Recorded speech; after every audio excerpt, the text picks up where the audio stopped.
role of cfDNA, that is cell-free DNA, in relapsed recurrent head and neck squamous cell carcinoma, which is a prospective study.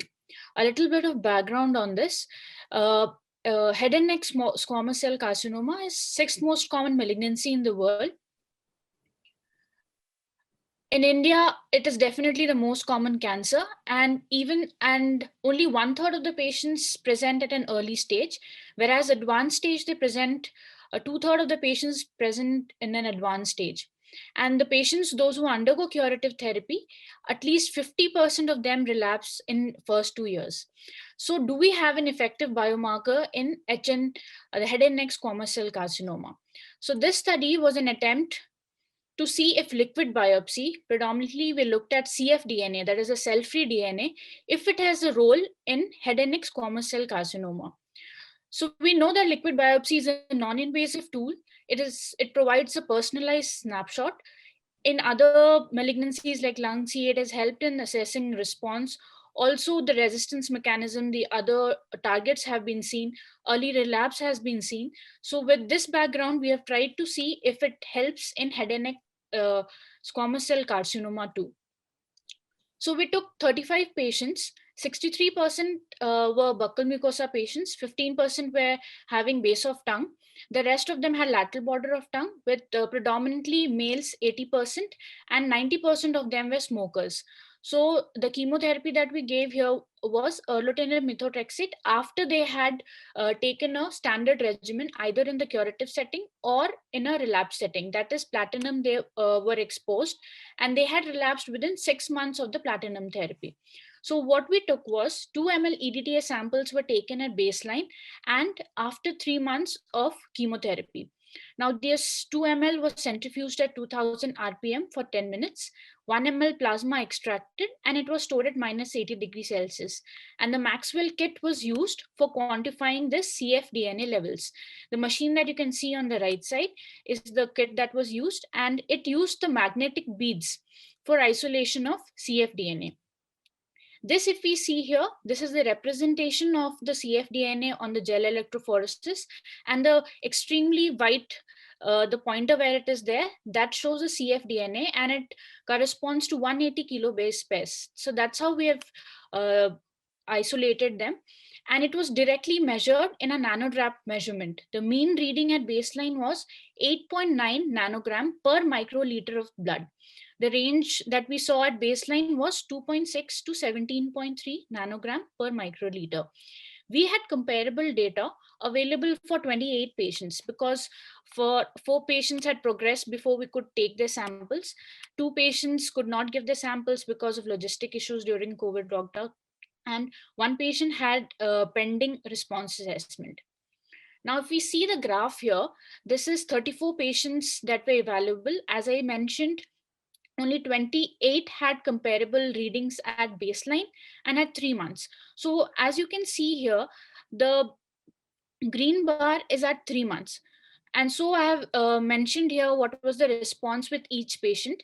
And the red bar here denotes the discordance in the levels. What we expected in the cfDNA levels was that if there was a response, that is, if there was a partial response or a stable response, the cfDNA level should have come down. Or if there was progressive disease, the cfDNA level should have increased. So the red mark on the graph shows the discordance. So the discordance rates with the response was 26, while around 56% were concordant with the responses that were seen and not evaluable in around 15% of the patients.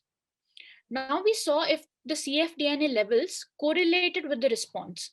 This graph here, this one denotes the baseline sample and 2 denotes the 3-month sample. And on the y-axis, I have the means of the cfDNA levels that were calculated. Now the red here is the responder group, whereas the blue here is the non-responder group. Now we can see there was a dip from the baseline for the responder group, whereas the non-responder, they had an increase, and that was statistically significant. We see here the responder, 22 patients were responders, and we see that from the baseline, it decreased from 9.8 to 6.6, and the non-responder group, it showed an increase. So there was correlation of cfDNA levels with the response. Now, we also tried to see if there were survival outcomes were associated. Was there any significance in the levels in the patients? So we took the baseline DNA of 9. That our mean score was around 8.9. So we took that. But however, there was no significant difference seen in the survival outcomes, both in terms of PFS and also in terms of overall survival. So the conclusion that we had was there was concordance with the clinico-radiological parameters seen in around 56%. However, no correlation was seen with the survival outcomes. So with that, we concluded that cfDNA could be used as a predictive biomarker in the management of relapsed recurrent as highlighted in our study. It also can be extrapolated in upfront settings to predict treatment response or early relapse. As is the limitation of our study was it was a small sample size, and of course we just took a crude method of assessing the how much of cfDNA is there in the blood.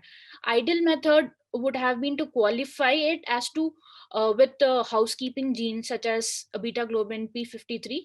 That's the plan later on. This was the initial part of the study which I have presented. Thank you.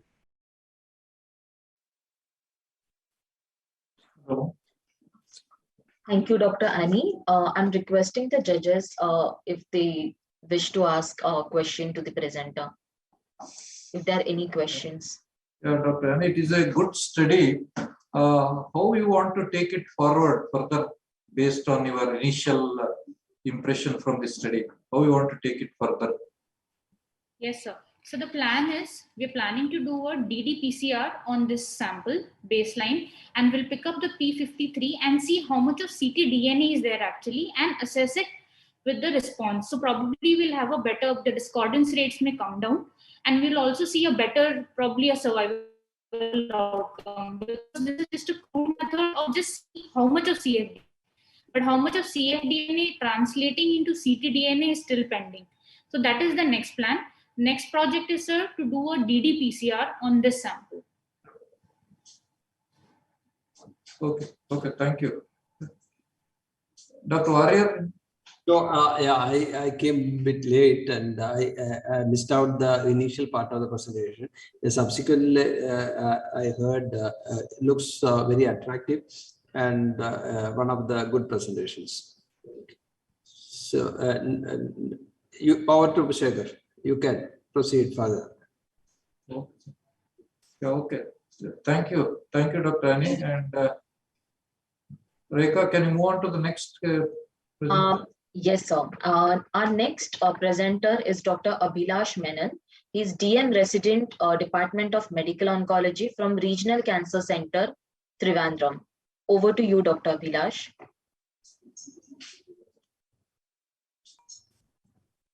Good evening, everyone. Today, I'm presenting on clinical landscape and survival of low HER2 breast cancer patients. So, the classical binary paradigm of HER2 expression into HER2 positive and HER2 negative has been broadened to include low HER2 expression, which is defined as immunohistochemically 1+ or 2+ with FISH negativity.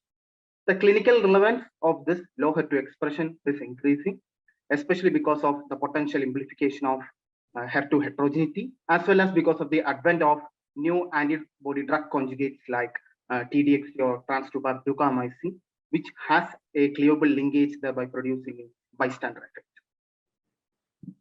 So, in this study, this is a retrospective study, we have taken non-metastatic breast cancer patients treated in our center from 2017 to 18, and we have excluded HER2 positive and triple negative breast cancer patients without low HER2 expression. Case records of the patients were studied with respect to clinical pathological parameters, treatment details, and outcome. And they were categorized into 3 groups: HER2 0, HER2 1+, and 2+ with FISH negativity.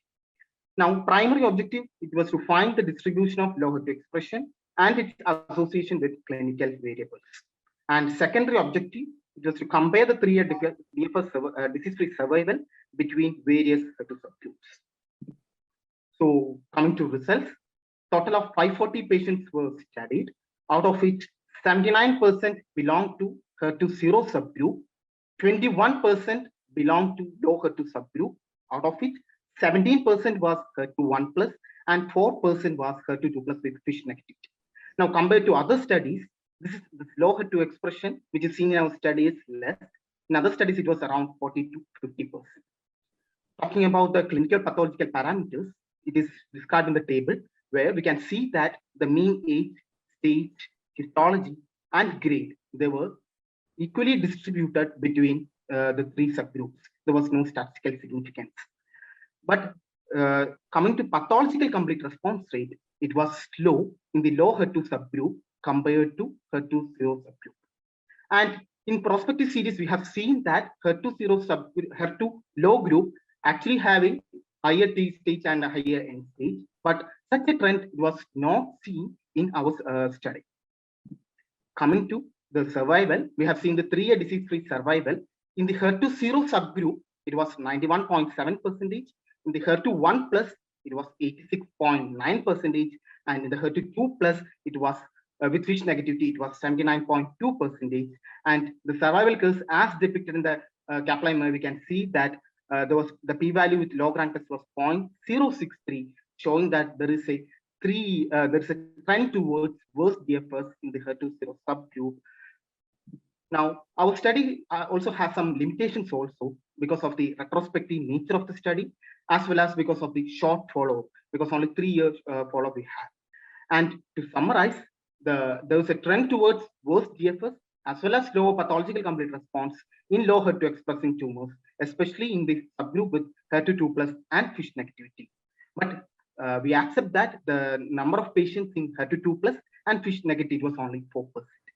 And our study suggests that HER2 low positive tumors show difference in response to therapy compared to HER2 0 subgroup, and more studies are required to refine the therapeutic strategies, like the ongoing Destiny trial.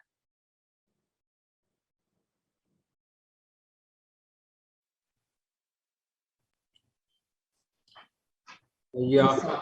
So, any questions for Dr. Abhilash? Yeah, Dr. Abhilash, so are you continuing this study? Are you recruiting more patients right now? Yes. Or? Yes, sir, we are continuing the study, especially our follow-up is only now 3 years. So, and at present, our p-value is not statistically significant. There is a trend towards worse DFS. So, we want to follow up those patients because 89% of a low HER2 subgroup are hormone positive. So, we expect a difference in the survival as time goes also. So, we are continuing the follow-up. And at present, we are planning a pilot study also, a prospective study, where we are seeing a prospective observational study where we are seeing the survival outcomes of the low HER2 subgroup, especially because the low HER2 expression in our study is actually less compared to the other studies in the other part of the world. Like it was around 40 to 55%. So we believe that maybe because it is a retrospective study, so there may be that because pathologists may not have put so much effort to distinguish between 0 and 1+, because there is no actually at that point of time there's no difference in the treatment outcome. So maybe we are we are planning a prospective observational study to see how it differs. So you think there will be a difference in the outcome between the 1+ and 2+, right? Yeah. Yes, sir. Okay. Okay. Dr. Sekhar. Abhilash, how you explain this one? No? Why do you think that the prognosis is poor, the outcomes are poor, or the responses are less in this group of people? How do you explain that one? So actually, when we talk about low HER2 expression, it can be because of 3 reasons. Maybe because of the tumor heterogeneity. When we have assessed, we must have missed the actual HER2 positivity. Second thing, there is a subgroup called HER2 mutations, which is actually not picked in the HER2 amplification when we are doing a protein expression. So for these tumors, actually the downstream pathways like PA3, AKT pathway and the mTOR pathway, actually because of the activation of the pro-survival pathways, the prognosis will be bad compared to when we talk about the hormone positive HER2 negative subgroup. Yeah. I think your study may be useful for the future, for the low expression, where we are thinking of giving, even the HER2 inhibitors are coming, no? Drug antibody conjugates. I think what percentage of peoples are there. So that I think for a futuristic view, I think it may be a good idea to continue the study. What I feel. Yes. Okay. Thank you. Thank you, Dr. Abhilash Menon. I would like to invite our next presenter, Dr. Sunu Sairiak. He's Assistant Professor, Fellow in Medical Oncology from Kerala. Over to Sunu Sairiak. Completely audible. Yeah, good evening and good afternoon all. And my presentation today is about a preliminary report of the outcomes of epithelial ovarian cancer from a multicentric cancer registry which has been recently established, which is called the Network of Oncology Clinical Trials India, which we have shortened as NOCI. More details about NOCI will be shared by Dr. Prashant Ganeshan in one of the presentation which is going to come ahead as abstract number 17. I'll be presenting only the data of the ovarian cancer patients which we have collated.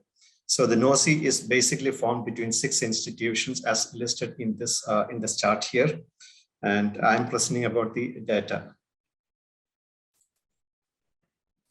So the background, we know how important cancer registries are for research quality and policy decisions. As mentioned, NOCI has been formed as a cooperative research network of 6 institutions with a grant from the Department of Biotechnology.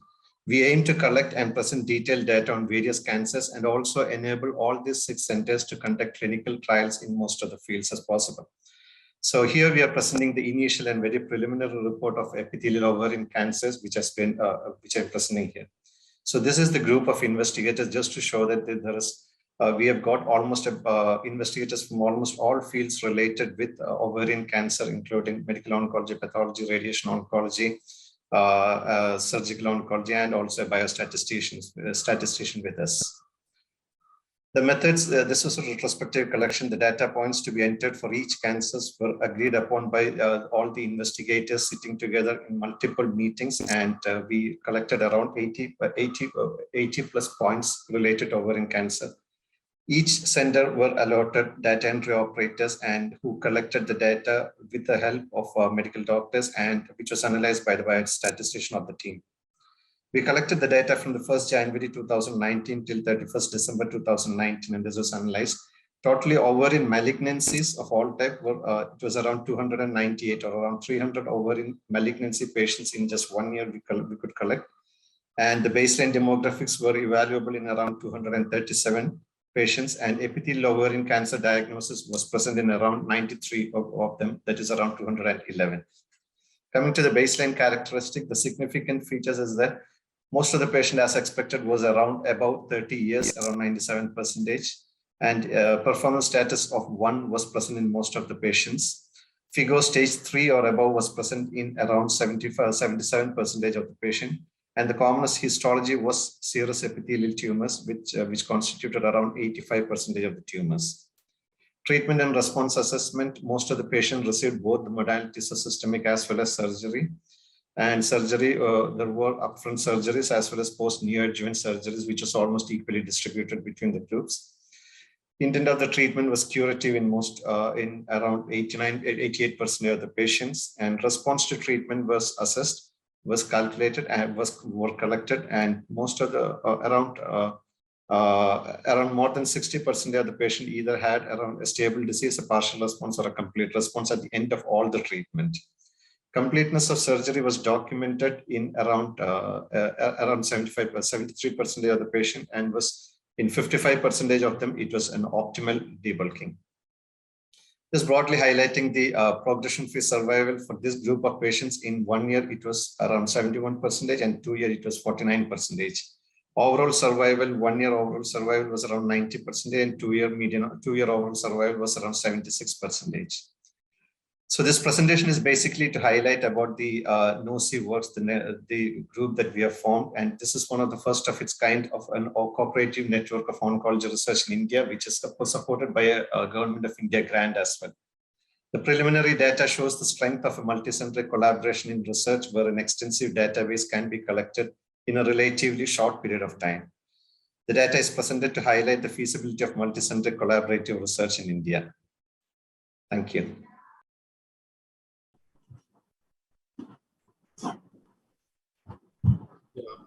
I think there's some connectivity issue. Anyway, last week we have heard Sunu speaking about the new initiative, and it's. Yeah, so judges, any question for Dr. Sairiak? Yeah, last week, Sunu, we heard about the new initiative and appreciated your efforts. Only one question from my side, because last week we have discussed in length. Was there any group upfront surgery for, say, 3 very aggressive surgeons in that group, Yes, we had few patients who had gone for upfront surgery among this cohort of patients.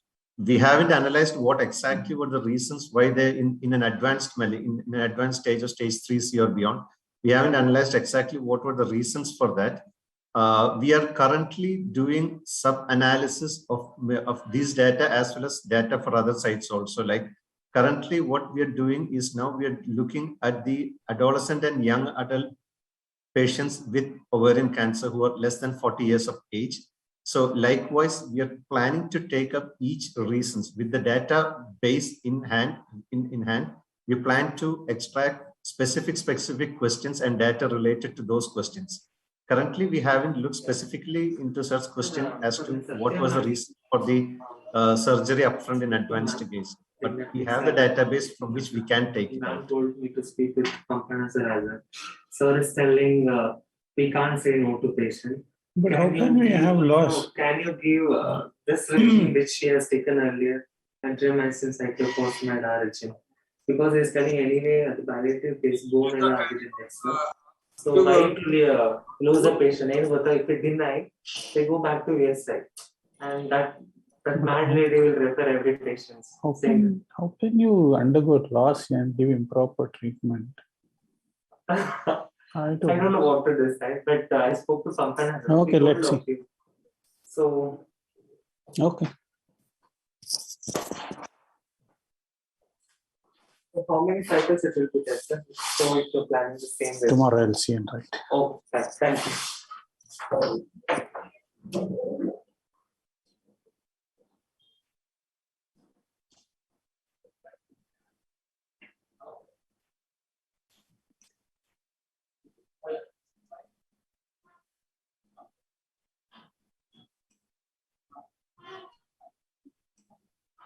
So any more questions for Dr. Sairiak, sir? Hello, Dr. Shekhar Patil, sir? Yeah, nothing. We can go ahead with the next presenter. Yeah. Thank you, Dr. Sunu Sairiak. Thank you. Our next presenter is Dr. Srushti Jain. She is from Thoracic DMG Coordinator from Tata Memorial Hospital. Over to you, Dr. Srushti.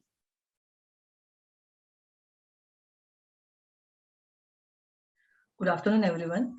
I am going to present the prevalence of anemia, iron deficiency, folic acid, and vitamin D12 deficiency in treatment-naive patients with EGFR mutated advanced NSCLC cancer and its impact on its survival.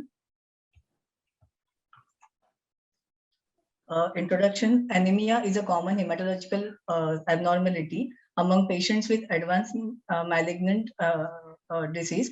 It is reported that approximately 40 to 64% patients with malignant tumors experience anemia during the entire course of the disease. Cancer-related anemia results from various conditions such as malnutrition, disease progression, renal or bone marrow involvement, coexisting inflammation, and oncologic treatment, including chemotherapy and radiotherapy. Anemia is associated with poor outcomes, including survival, and decreases patient quality of life and affects its treatment. The deficiency of iron, folic acid, and vitamin B12 also plays an important role in the manifestation of anemia. There are little data on prevalence of anemia, iron deficiency, folic acid, and vitamin B12 deficiencies among EGFR mutated treatment-naive patients with NSCLC, hence the study was conducted. The purpose of the study was to investigate whether pre-treatment anemia affects survival in patients with advanced NSCLC who received either gefitinib or Gef plus chemo as a first-line therapy. This was a retrospective study of prospectively collected data from the phase 3 randomized study, which enrolled 350 patients with EGFR mutated advanced NSCLC who received either gefitinib or Gef plus chemo, that is PEM-carbo, as a first-line therapy. Baseline serum iron, serum ferritin, vitamin B12, serum folate levels were estimated in all patients. Anemia was defined as hemoglobin less than 12, serum ferritin level less than 100, vitamin B12 level less than 200, and folate level less than 4 were considered as deficient. Kaplan-Meier method was used to estimate the survival of non-anemic and anemic patients. We found anemia in 46% of patients. Iron deficiency was noted in 28%. Vitamin B12 deficiency was noted in 6.3%, and folate deficiency was noted in 8% at baseline. Progression-free survival in anemic patients, it was 11.8 months with confidence interval of 95%, and in non-anemic, it was 10.91 months with confidence interval of 95%, hazard ratio 1.1. And for overall survival, anemic patient at baseline, it was 23.1 months, and non-anemic patient, it was 24.3 months with hazard ratio of 1.011. To conclude, nearly half of the patients were advanced EGFR mutated NSCLC, were anemic at baseline with iron deficiency being the commonest nutritional cause of anemia. The presence of anemia did not impact the PFS and OS, and thus was not a marker for poor prognosis in the cohort of patients. Thank you.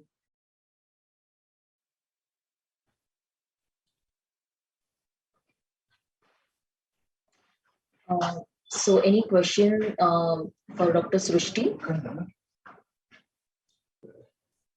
Dr. My Govind, side, no question. Dr. Warrior, sir, anything? Yeah, same. Dr. Govind can, I think he has joined now. So nothing really, Warrior. we all heard of this presentation last week, and we had a discussion. Okay.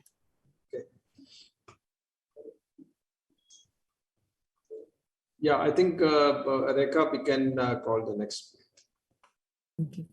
Thank you, Dr. Srushti. Our next presenter is Dr. Sherry Abraham, DM resident from Department of Medical Oncology, Regional Cancer Center, Trivandrum. Over to you, Dr. Sherry.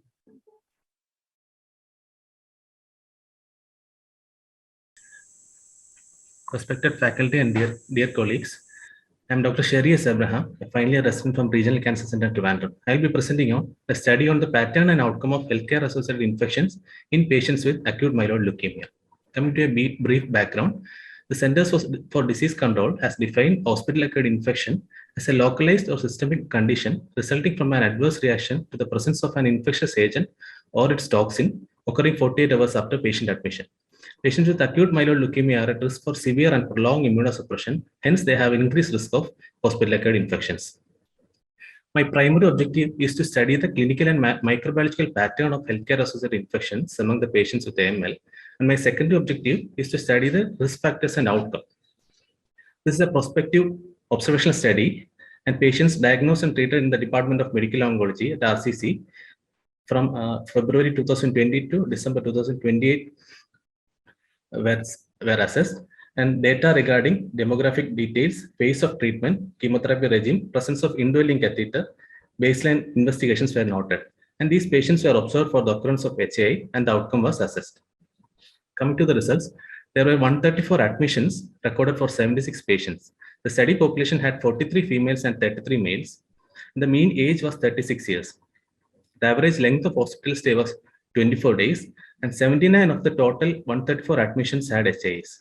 The most common HAIs were skin and soft tissue infection, which constitute about 28%, followed by fever of unknown origin, gastrointestinal infection, oral infection, lower respiratory tract infection, catheter-related bloodstream infection, and upper respiratory tract infection. 16 patients had positive blood culture, and 55 had positive culture from other sites.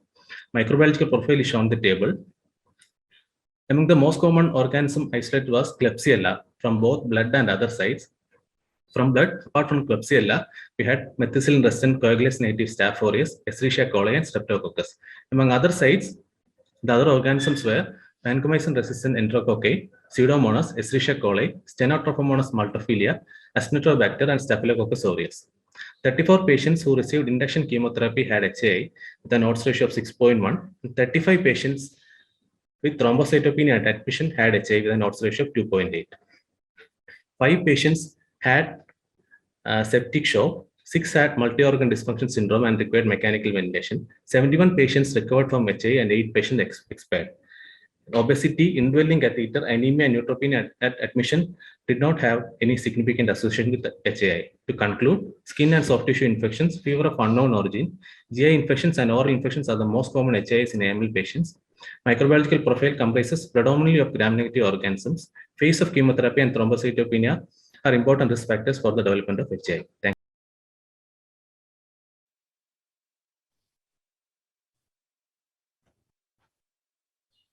Yeah, Sherry, it was a nice study actually. I think we had this question last week as well.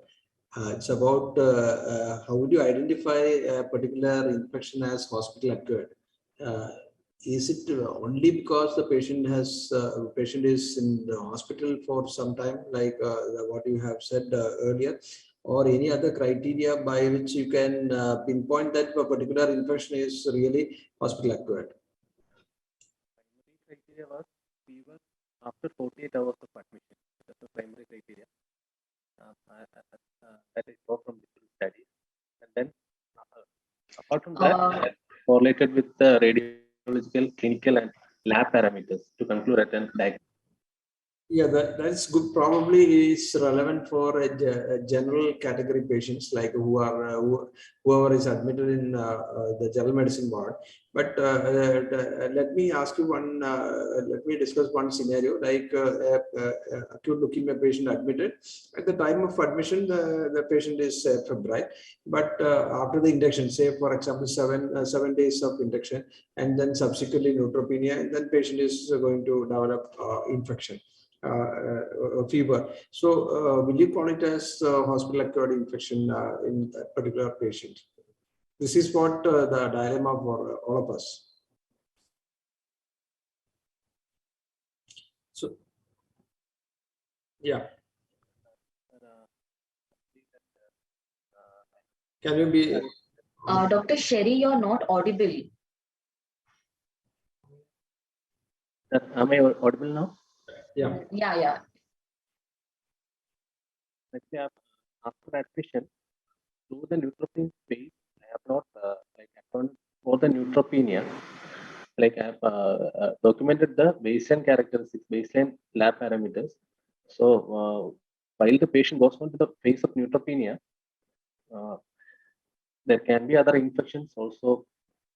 No, the question again, the dilemma is if we go by that definition, then almost all patients who are undergoing induction for acute leukemia should be categorized as hospital acquired infection, right? Because they are at the time of admission, most of them would not have had any fever, and after the induction only they are going to develop neutropenia and sepsis, and so majority of these patients will be in the hospital for quite some time, and then later they develop this infection, the fever. So that is the only thing which we were confused.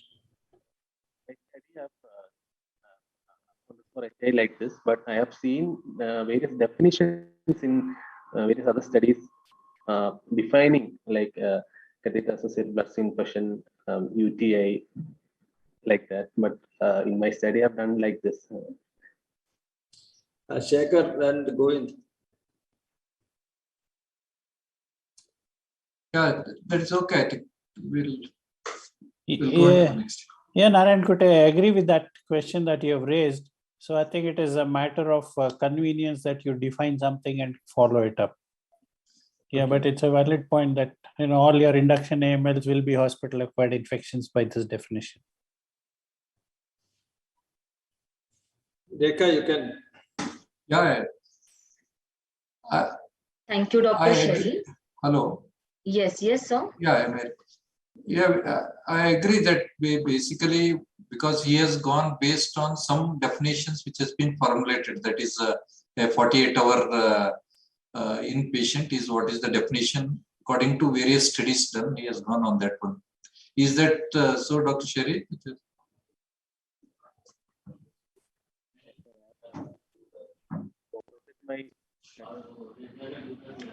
You're not audible, Dr. Sherry. Yes, sir, I have formulated my study procedure based on those studies.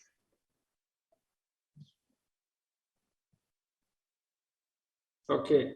Thank you, Sherry. Thank you, Dr. Sherry. Now we are moving to last presentation for today by Dr. Sunil Chopde. He's Assistant Professor from Department of Medical Oncology at Tata Memorial Center, Mumbai. Over to you, Dr. Sunil.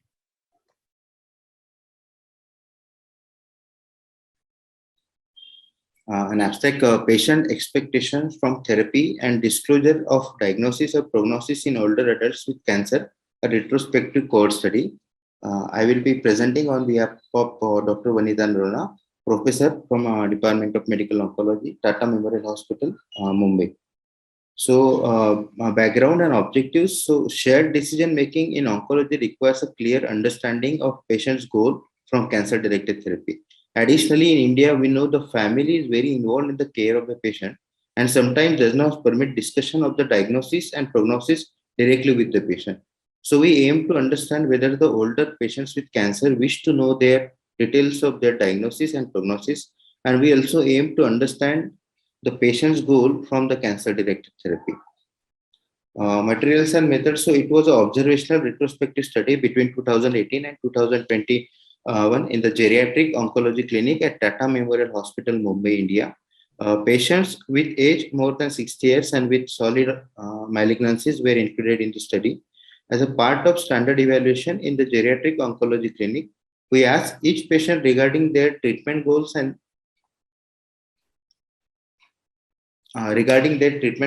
their wishes about the disclosure of diagnosis and prognosis. So these details, along with the details regarding primary malignancy, metastatic status, intent of treatment, and performance status were recorded in the SPSS database. So results, baseline characteristics, total number of patients included were 402. Median age for the study population was 68 years. 75.6% were men. Educationally, 50% patients had education up to school. 17.4% were illiterate and 31.6% patients had education beyond school. Marital status, 78.4% patients were living with spouse, 20% were either widow or widower, and 1% patients were single. Intent of therapy in this patient, 56% patients were being treated with palliative intent and 42.3% patients were being treated with curative intent. So about the disclosure of diagnosis and prognosis to the patient, so 66% patient, 264% patients wanted to know completely about their diagnosis and prognosis. While 18% patient does not want to know anything about their disease or prognosis, they just want all discussion with their relative or caregiver. There were 16% patients whose relative or caregiver does not want the patient to know about her disease and the prognosis.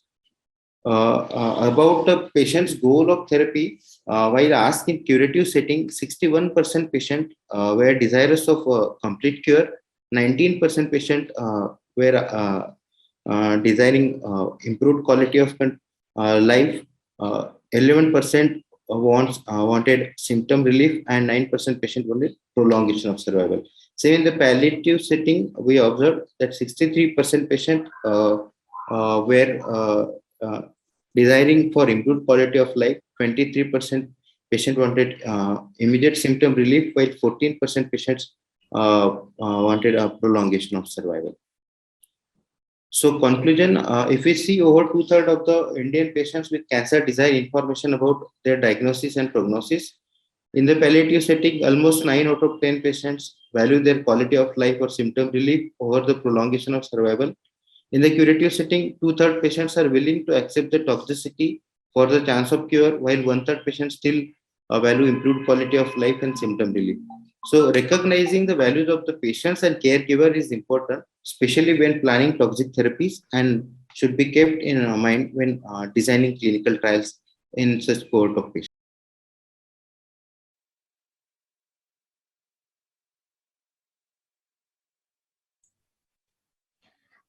Any questions for Dr. Sunil? Last time, again, I asked him the same question, but today I have another different question. Sunil, this is regarding the educational status of the patients. You have wonderfully done the study, but only there were some issues like you have included only males. Then I would like to know about the educational status of these patients. Have you done any study on that? Sir, actually, in our geriatric clinic, we comprehensively take all the socio-economic as well as clinical as well as details regarding comorbidities, details regarding polypharmacy. So when a patient comes to our geriatric clinic, we assess them in each domain of their like geriatric care. So from that, the data was collected. Also, in while doing these things, we included regarding the disclosure of diagnosis and prognosis. Also, the education status was important. That was important because few of the patients who are literate, they are willing to know each and everything about their disease status, while few of the elderly patients belonging to poor socioeconomical strata, they are unable to understand what is happening with them. So we also assess the caregiver burden for each patient. So in that sense, the education status of the patient helps us in deciding the future treatment plan. Exactly the reason why I asked this question. So when they are educated, they will be wanting to know more about the disease and the prognosis and outcome. Otherwise, they may not be aware of the situation, and even if you discuss, they may not be able to understand and comprehend the situations. So that is very, very important. According to you, your aims of the study were multiple, like the quality of life as well as what percentage of patients would like to know about the disease in detail. So for that, studying the educational background of the patients is very, very important. Over to Shekhar. Okay, thank you, Warrior. And I don't have any other questions. I think anybody else, Dr. Babu is there? Yeah, no, nothing from my side. Nothing from my side. Okay, thank you. Thank you, Dr. Sunil, and thank you to judges. So I request Dr. Shekhar Patil sir to give the closing statement for the judging session, sir, and then we'll move to the next session. Yeah, thank you the organizers for giving this opportunity to be a judge in this oral presentation, the final oral presentations. And I would say that almost all the presentations were really good and were more scientific, and they have put a lot of efforts, and their presentations were very good, and it was really great to be a part of this one. Thank you, Warrior. Yeah, thank you so much. Again, enjoyed sitting with all elegant personalities like Shekhar and Govind, and I think Dr. Tejinder also joined. Thank you so much. Thank you, Koti. Yeah. To study for the timing and the efficacy of 3 mg of pegylated GCSF in Indian breast cancer patients. So as per the paradigm of drug development program with the conventional chemotherapy agents, wherein maximum treatment used to be given, same thing, the flaws continued in immunotherapy, and the supportive care for the GCSF was not immune to this concept. In spite of knowing that 60 microgram per kg, the pharmacokinetic data was equivalent to 100 microgram per kg. But the Japanese were very smart. They did the dose finding study in their population. And in Japan in 2013, 3.6 milligram was the dose approved and it was used, and the 6 milligram vial or syringes were not available. Subsequent to several studies from Japan, China also did the similar way. And if you really see the European study, which is the last, there's a Hendrik and all, when they did the study for the generic equivalence of the regulated GCSF, they used 3 milligram dose for European the healthy volunteers. And they showed that the 3 milligram is adequate dose. So it was a very simple algorithm. There were no much of expenditure involved. And we divided, and we also tried to address the most important aspect in our patient management in day-to-day life is the logistic. So the phase 1 part, we took the 1 hour, 6 hours, and 24-hour cohorts in which the PEG-GCSF was administered respectively, post-chemotherapy administration. And we decided to go for the phase 2 cohort, and this is the best among this phase 1. So all these 3 patients were started with the therapies, and there were 2 centers involved, one in Mumbai and another one in Kolkata. After the ethical approval, trial was registered at CTRI, and the primary objective point was the maintaining the dose density. If the delay was more than 2 days, that was considered as event, and other objectives were studied were the ANC and TLC kinetics, grade 4 and 3 neutropenia, febrile neutropenia, and the need for the additional doses of GCSF to maintain the dose density. As per the typical Indian jugaad, how we use the 3 milligram. So these are the 2 kind of syringes you can see. So the 0.6 ml, the injector from the pre-filled syringe, the 0.3 was taken to the insulin syringe and it was administered. Certain peg-graphil injections or pegylated GCSF, there are many in the market. There are marking available, and there is also vial available of the 6 milligram. So these are the statistical consideration. And these are the results. Out of 36 patients, grade 4 neutropenia was observed in each patient, as 1 patient in 1 hour and 6 hour group. And 24-hour group then expanded as a phase 2 part. The median age was 50 years. This is the classic diagram of showing the on all the 29 patients where the data was available, 27 patients. And in that, we showed that the TLC rise at day 3, day 7, and at day 13 was quite comparable to the established literature. Similar to this, the absolute neutrophil count also go in a similar way.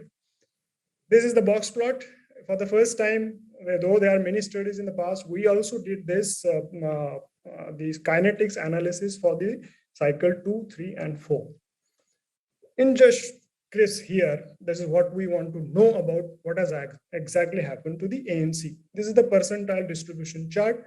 If you see the median at day 3 for each cycle, it is much going beyond 22,000, and 5 percentile only had the values less than 500. So if you go by this to just understand very simply, what are the events. So out of the 4 patients who need the additional doses of GCSF, only 1 patient got delayed by 1 day. So she received the treatment on day 17.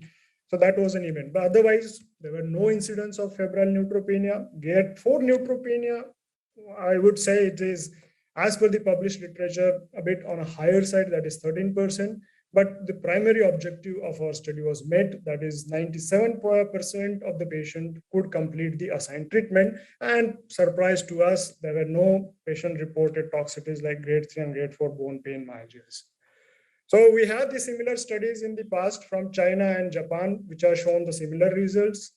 The treatment delay of 1 week was there in the dose delay, the dose dense treatment protocol by the Burstein et al. And when we see really what is the effect of weight, if you really look into the matter, when we consider as a Western patients and the Indian patient. So in our series, our median weight was 60 kg. And the Japanese study also include some of the patients more than 60. And in our series, the range from the 47 to 82 kg.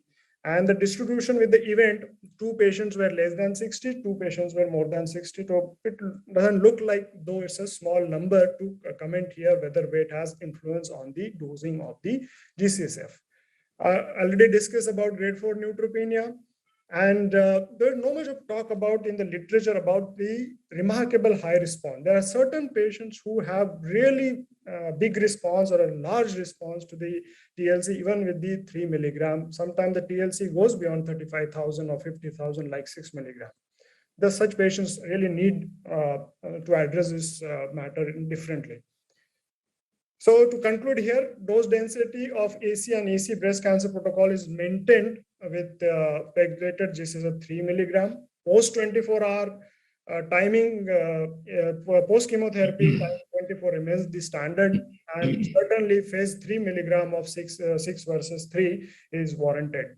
There are certain implications. If I have some time, then I can just share about there was difficulties while conducting this trial, because a lot of logistic issues are concerned. At Center B in Kolkata, patients were admitted. In Mumbai, it was very difficult for me to admit them and go ahead. There are no auto-injectors available in India. Cold chain maintenance remains a big problem. And we were just talking about the carrying forward to phase 3. Certainly, the timing of the regulated GCSF again should be evaluated. That is all.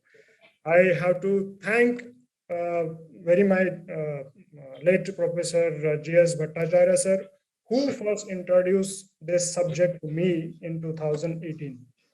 And a very special thanks to Colonel Abhishek Pathak, who enrolled 29 patients out of 36 at Kolkata. So it is not about just the cost every time, it is about doing the right thing. Thank you very much. I finished. Thank you, Dr. Patel, for a very nice presentation. If I may ask you one question. Sir. You said that a phase 3 trial is required. So are you planning the phase 3 trial, and what is the design of that trial if you have planned it? So it is it's difficult in our scenario, but yes, I have got a lot of inputs from my colleagues from Army Hospital R&R, which is our premier institute, and they have agreed to, or they are ready, in fact, to go ahead with the phase 3 multi-center trial.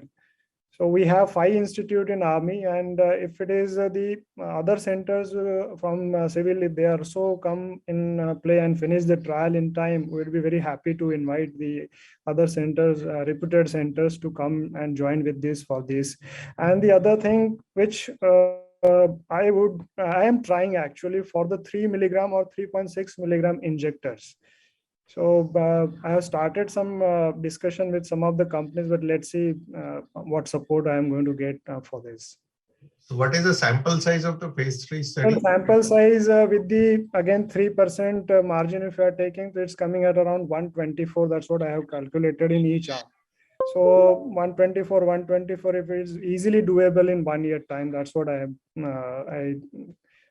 Some write-up I have done, but not complete at this juncture. Okay, very good. I have no more questions. Thank you. Amol, can I ask you something like in your this present study, how did you administer the dose? Like how did you half the dose? Was it half a pre-filled syringe and then used for the next patient? So said, these are all the ideas and the inputs by one of our the nursing officer who got trained in Tata Memorial Hospital recently, and the other one also who are also from the reputed hospital. They are doing good job. So they come with the idea that we can do, sir, we can remove the piston of the insulin syringe, pour the 3.3 ml in the insulin syringe. That itself is going to give you the accurate estimate of that 0.3 ml, and you inject it by that insulin syringe, which is easily available. The other rest of the 0.3, again, we measure next time. So it exactly coming at, because the pre-filled syringe is 0.6 ml. Then I think the Zydus makes the this 0.6 ml vial. So I got a few vials for my study through my hospital, and I use that. Then another way which I could do it is some of the pre-filled syringes are marked, sir. So they are marked and you can easily get it up to half of the syringe, that is 1, 2, 3. And then about the half, we can mark it and make it marking over it. And then next time you use it the way we use for the insulin. Actually, insulin every day we use, but this we have used in a couple of patients after 14 days. So there are 3 ways to administer. Yeah. So I think when you plan your phase 3, then you need to, kind of uniformize as much of these things as possible. Use the same product, use the same syringe, or whatever you. Yes, I have planned for that 0.6 ml vial, sir. So that will be the easiest way to do it. And then I don't think you can expect industry support, because at the moment they are selling 6 milligrams. And I mean, we've seen this across the board for most molecules, that if you ask them to, kind of do a trial of half strength, where obviously they won't be able to charge the full price, then nobody helps. So you have to probably, improvise on your own. Yes. And get as much uniformity as possible into the phase 3. Thank you very much. No more questions from my side. So if we are not, are we having any more questions? Yeah, I think there are no more questions. So Dr. Warrior and Dr. Shekhar Patil, do you have any questions? No, sir, nothing. Okay, perfect. So we can go ahead with the next presentation. Thank you, Dr. Patil. So for the next presentation, I would like to invite Dr. Nandini Menon. She's Assistant Professor from Department of Medical Oncology, Tata Memorial Center, Mumbai. Over to you, Dr. Nandini. Everyone, thank you for this opportunity. Today I'm going to be presenting our study on the efficacy and safety of the addition of oral metronomic chemotherapy in patients with locally advanced esophageal and gastroesophageal junction squamous cell carcinoma who have completed standard chemoradiation. So as we know, the current standard of care for patients with locally advanced squamous cell esophageal carcinoma who are not amenable for surgery is chemoradiation. This was established more than 20 years ago by the RTOG 8501 study, which showed that the addition of chemotherapy to radiation significantly improved outcomes, and the median overall survival in this study was 14 months with a 5-year overall survival of 27%. Over the years, there has been a marginal improvement in outcomes in this subgroup, mostly with the addition of supportive care. However, multiple strategies over the years to improve outcomes in this subset have failed, and it is an unmet need. Metronomic chemotherapy has activity in various settings in head and neck cancer, and it showed promise in esophageal cancer. Hence, we decided to conduct this study. This is a study design. It was initially designed as a phase 2, phase 3 study. We are reporting the phase 2 results here. This was an open label study which included patients with squamous cell carcinoma of the esophagus or G junction who had completed definitive chemoradiation within 12 weeks of completion and who had an ECOG performance status of 0 to 2 without any evidence of progression with adequate marrow and organ function. The primary endpoint for the phase 2 part was progression-free survival, and secondary endpoints were toxicity and overall survival. Patients were randomized 1:1 to either receive metronomic chemotherapy or to observation. Metronomic chemotherapy consisted of celecoxib 200 milligrams, which was given twice daily, with methotrexate, which was given 15 milligrams per meter square once a week. And these patients were followed up every 3 months in the first year and then 3 to 6 months. These are the baseline characteristics. This is balanced in both arms. Just to highlight 3 points, that most of the patients in both the arms had upper thoracic esophageal cancer. Most of the patients had stage 3 disease, and around 90% of them received paclitaxel carboplatin concurrent with radiation. 46 patients out of 75 patients in the metronomic arm completed all the 12 months of metronomic adjuvant chemotherapy. 22 patients in the metronomic chemotherapy arm had to discontinue because of disease progression before 1 year. Progression-free survival was the primary endpoint. And if you can see on this Kaplan-Meier on the left, the median progression-free survival for the metronomic therapy arm was only 23 months, with observation arm where it was not reached, and the hazard ratio was 1.33.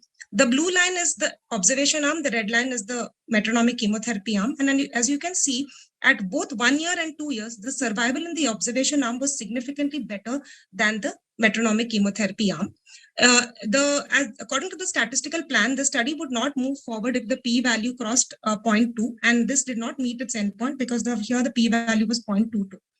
This is the forest plot which shows the progression-free survival across various subgroups analyzed, and even in most all the subgroups, there was no advantage with adding metronomic adjuvant chemotherapy after chemoradiation.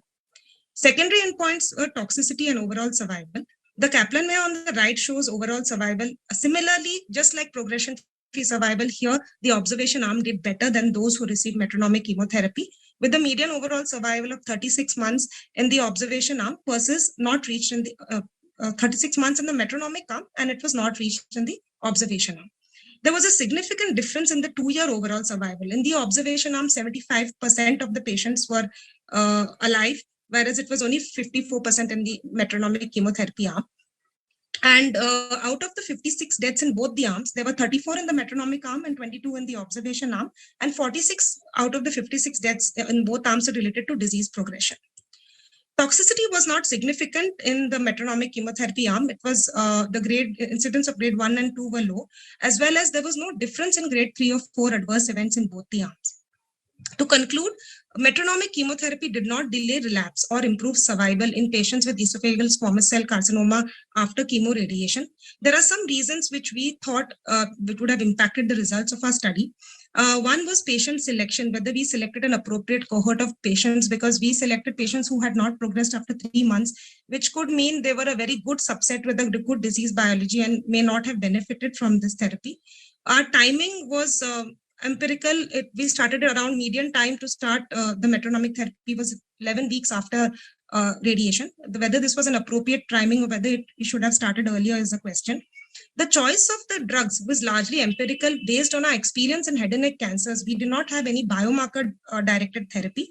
And also the histology per se, whether squamous cell histology had a negative impact on the outcomes is another question that is unanswered.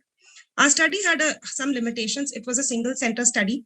Unexpectedly, we had a better PFS and OS than reported literature, and as compared to what we had made assumptions for, and hence it was unexpectedly underpowered.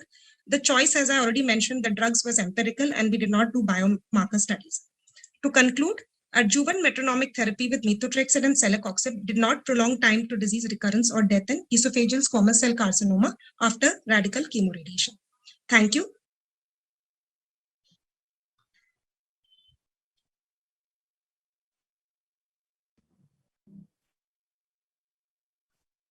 Yeah. So can I ask you a question, Dr. Nandini? Yes, sir. Am I audible to you? Yes, sir. Yes, sir. Okay, so like your choice of tumor is,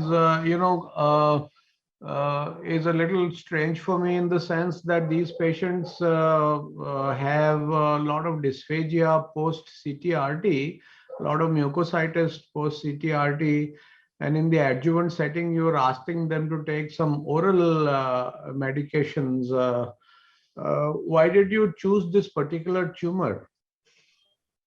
So the choice of the tumor was because predominantly in our practice, we see around 75 to 80% of our patients in the daily clinic are squamous cell carcinoma, and whoever is not eligible for surgery or NACT-RT followed by surgery end up on radical chemoradiation. So this was a significant patient population that we were seeing in our clinic. So there was the unmet need that we had. So that was a reason for choosing the patients. So I agree with you that giving such patients metronomic therapy was difficult to deliver. That is a challenge we face both in esophageal as well as in head and neck cancers, especially when they're IL-2 dependent. So that is a challenge, definitely. We try to overcome it, but again, we try to ask them to open the celecoxib capsules, dissolve in water, but those are not ideal ways. So I agree with you completely, sir, on that account. But the choice for this was because it is a commonly seen challenge for us in the clinic, squamous cell carcinoma of the esophagus, which most of our patients are squamous cell, most are associated with tobacco smoking, and most do poorly. And we see a significant proportion of our patients is locally advanced. So that is the reason the study was designed at that time.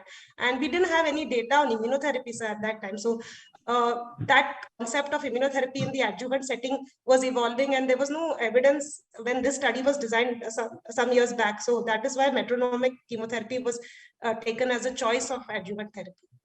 Yeah, and there's probably a significant difference between the cost of immunotherapy and the cost of metronomic treatment, right? Yes, sir. Agree, sir. Completely agree. Okay. Thank you very much. I was about to ask the same question because already in this particular clinical scenario, immunotherapy has established its role. But I just want to ask you, what message are you giving through this study?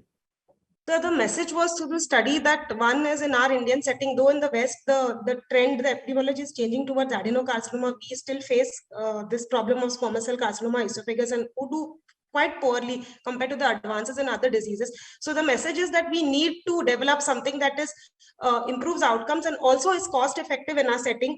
Though immunotherapy has shown remarkable benefits in the checkmate 577, we know in practice 95% of our patients, we had actually analyzed this some years back, could not get any kind of targeted or immunotherapy. So something that our goal would be in the future also to develop some therapy that is effective, especially in a population which is unique to our country and also should be accessible. If we have something that is not going to be accessible to the majority of the people who need it, I think that would be a failure of developing the therapy. So that would be the message of our study. Though it was a negative study, that was our intent when the study was developed, to get something effective and accessible to all in a situation where the need is, when there is a need for improvement. Hello, hello, Dr. Nandini. I think Good morning, sir. You brought out that there is no survival benefit. Yes, do you sir. think that it is going to harm, if at all? Was there any detrimental effects of this treatment? Did you notice any time? So that is the thing is, we do not find there is a detriment in the sense that the observation arm did better. So that is what came out in the study. But so we could not identify exactly why this detriment was, because we didn't have any deaths because of toxicity. The actual clinically relevant toxicity like pneumonia, mucositis was in all the 150 patients, only 17 had clinically relevant toxicities. 12 were in the metronomic and 4 patients had in the control arm. And of these 12, it was mucositis 1 patient, grade 3 anemia 1 patient. So it was like in single digit numbers. So we didn't find what was the reason. If it was not the drugs, while and the deaths, the curve started separating after 12 months. So if they did not die in the first year when they were taking the therapy, then what was the cause for the death or progression in the second year, third year and beyond? So it is not clear. I agree with you, sir, that it appears like there was a detriment, but analyzing the data, we were not able to pinpoint exactly what. It doesn't appear to be direct toxicities of the drugs, because that should have happened immediately after treatment or while on treatment, and there should have been significant increase in grade 3 or 4 adverse events, which were like all in single numbers. And when we added up all the grade 3 and 4, it was only 17, and of which 5 were asymptomatic hyponatremia and things like that. So out of 75 patients, only 12 had clinically significant toxicities. So that is something that we don't really know, or whether there was some mechanism of celecoxib causing some cardiovascular risk, but then we didn't get any reported, like those who died of unrelated to disease causes. Out of 56, 46 died because of disease progression, and of the 10 who didn't die of disease progression, 1 died of a GI bleed post radiation induced, and 1 died of a head injury with bleed, 1 died of unrelated renal failure. Only 1 patient where we don't have proof but suspected cardiac death. So we didn't even were not even able to objectively demonstrate whether it was a cardiac risk. So I agree with you, sir, but we have not been able to pinpoint why that detriment happened, if at all it was related to the OMCT or not. Thank you. So, Dr. Menon, I have one comment. It's Yes, not sir. necessarily a question. I think your presentation was very good, and it is good that you've also presented a negative study. But your reasons that you mentioned in the end, that because histology, timing of chemotherapy, and whether this was the right patient population, etc., all those don't seem very convincing to me. I think it is the same histology. I mean, it's at least it's squamous carcinoma in head and neck, and after CT-RT you can't start this treatment immediately on the next day after the RT is over. So you had to give some break before you started it. So I think the real value of this study would be if you were able to decipher what might be the reasons for the lack of benefit, or rather the detriment, and your survival curves are quite wide apart. Yes, so there does seem to be a detriment from the use of metronomic chemotherapy, and this is important because everybody is very gung-ho about metronomic chemotherapy in all scenarios, that if you can't do anything, then please give metronomic chemotherapy. So here, I think there's a word of caution, and one might want to think about why there is an apparent detriment. Agree, And your sir. reasons did not sound very convincing to me. So the reasons were mainly for why it failed, sir, but I didn't put it as why it was detrimental. So I agree with you. So probably we should do some additional analysis to look for the reasons of the worsening in outcomes. But my justification was to prove the other way around, that why it didn't improve. Not. No, but even though even that justification is not very convincing to me, because you see, I mean, what else could you have done? You've said that squamous carcinoma is our problem. You chose the post CTRT scenario. So, I mean, that is the patient population. I mean, why then you have to explain to me, if you had started 6 weeks after radiotherapy, it might have worked, and why not after 12 weeks, etc. and so on. So I don't find your reasons for the failure of your experimental arm to be very convincing. And I think it's a good, it may be a good idea to really try to think about those reasons. I agree with you, sir. And so similar thing we saw in a salvage setting, adjuvant in head and neck also, something similar where they took OMCT and the observation did better. So I get your points. I agree that we probably have to look into why that was seen in both these settings, sir. Okay, perfect. Thank you very much. Thank you, sir. Thank you so much. So if we are not having any further questions, we'll move to the next presentation. By Dr. Abhijit Rao. He is fellow in Geriatric Oncology from Department of Medical Oncology at Tata Memorial Center, Mumbai. Over to you, Dr. Abhijit. Good evening, everyone. My name is Dr. Abhijit Rao. I'm a fellow in Geriatric Oncology in the Department of Medical Oncology at Tata Memorial Center. I'll be presenting our study, which is titled as Does a Comprehensive Geriatric Assessment Lead to a Change in the Systemic Therapy Plan in Older Indian Persons with Cancer? So geriatric assessment is a multidimensional evaluation of older persons, which helps us in identifying their non-oncologic vulnerabilities and also in estimation of life expectancy as well as chemotherapy-related toxicities. It aids clinicians in determining the therapeutic risk-benefit analysis. So we aim to determine the proportion of patients in whom systemic therapy plan was changed following the geriatric assessment.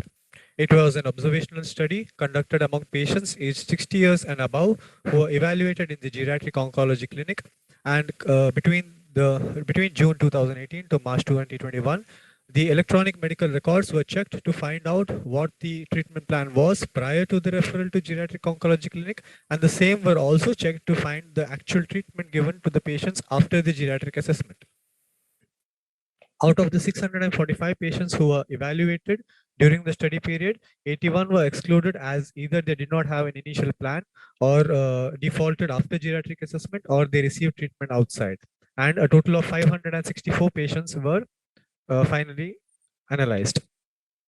We found that 39.2% of the patients had a change in their treatment plan. And the most common change was a treatment de-intensification, which was seen in 32% of them. Either a full dose chemotherapy was reduced to reduced dose chemotherapy, or there was a decrease in the number of chemotherapeutic agents used, or they were changed to best supportive care, or they were changed from polychemotherapy to an oral TKI or targeted therapy. And among 7.3% of them, we saw a treatment intensification which occurred after the assessment. That was either they were planned for a reduced dose and it was changed to full dose, or a monotherapy was changed into a polychemotherapy, or a 2-drug regimen was changed to 3-drug, or a radical RT was changed into a chemo RT. So to conclude, the results of geriatric assessment led to a change in the management plan of 39% of older Indian patients with cancer, and the most common change was de-intensification of therapy, which was seen in 32% of them. And geriatric assessment is an important tool in the oncologic decision-making process for older persons with cancer. Thank you.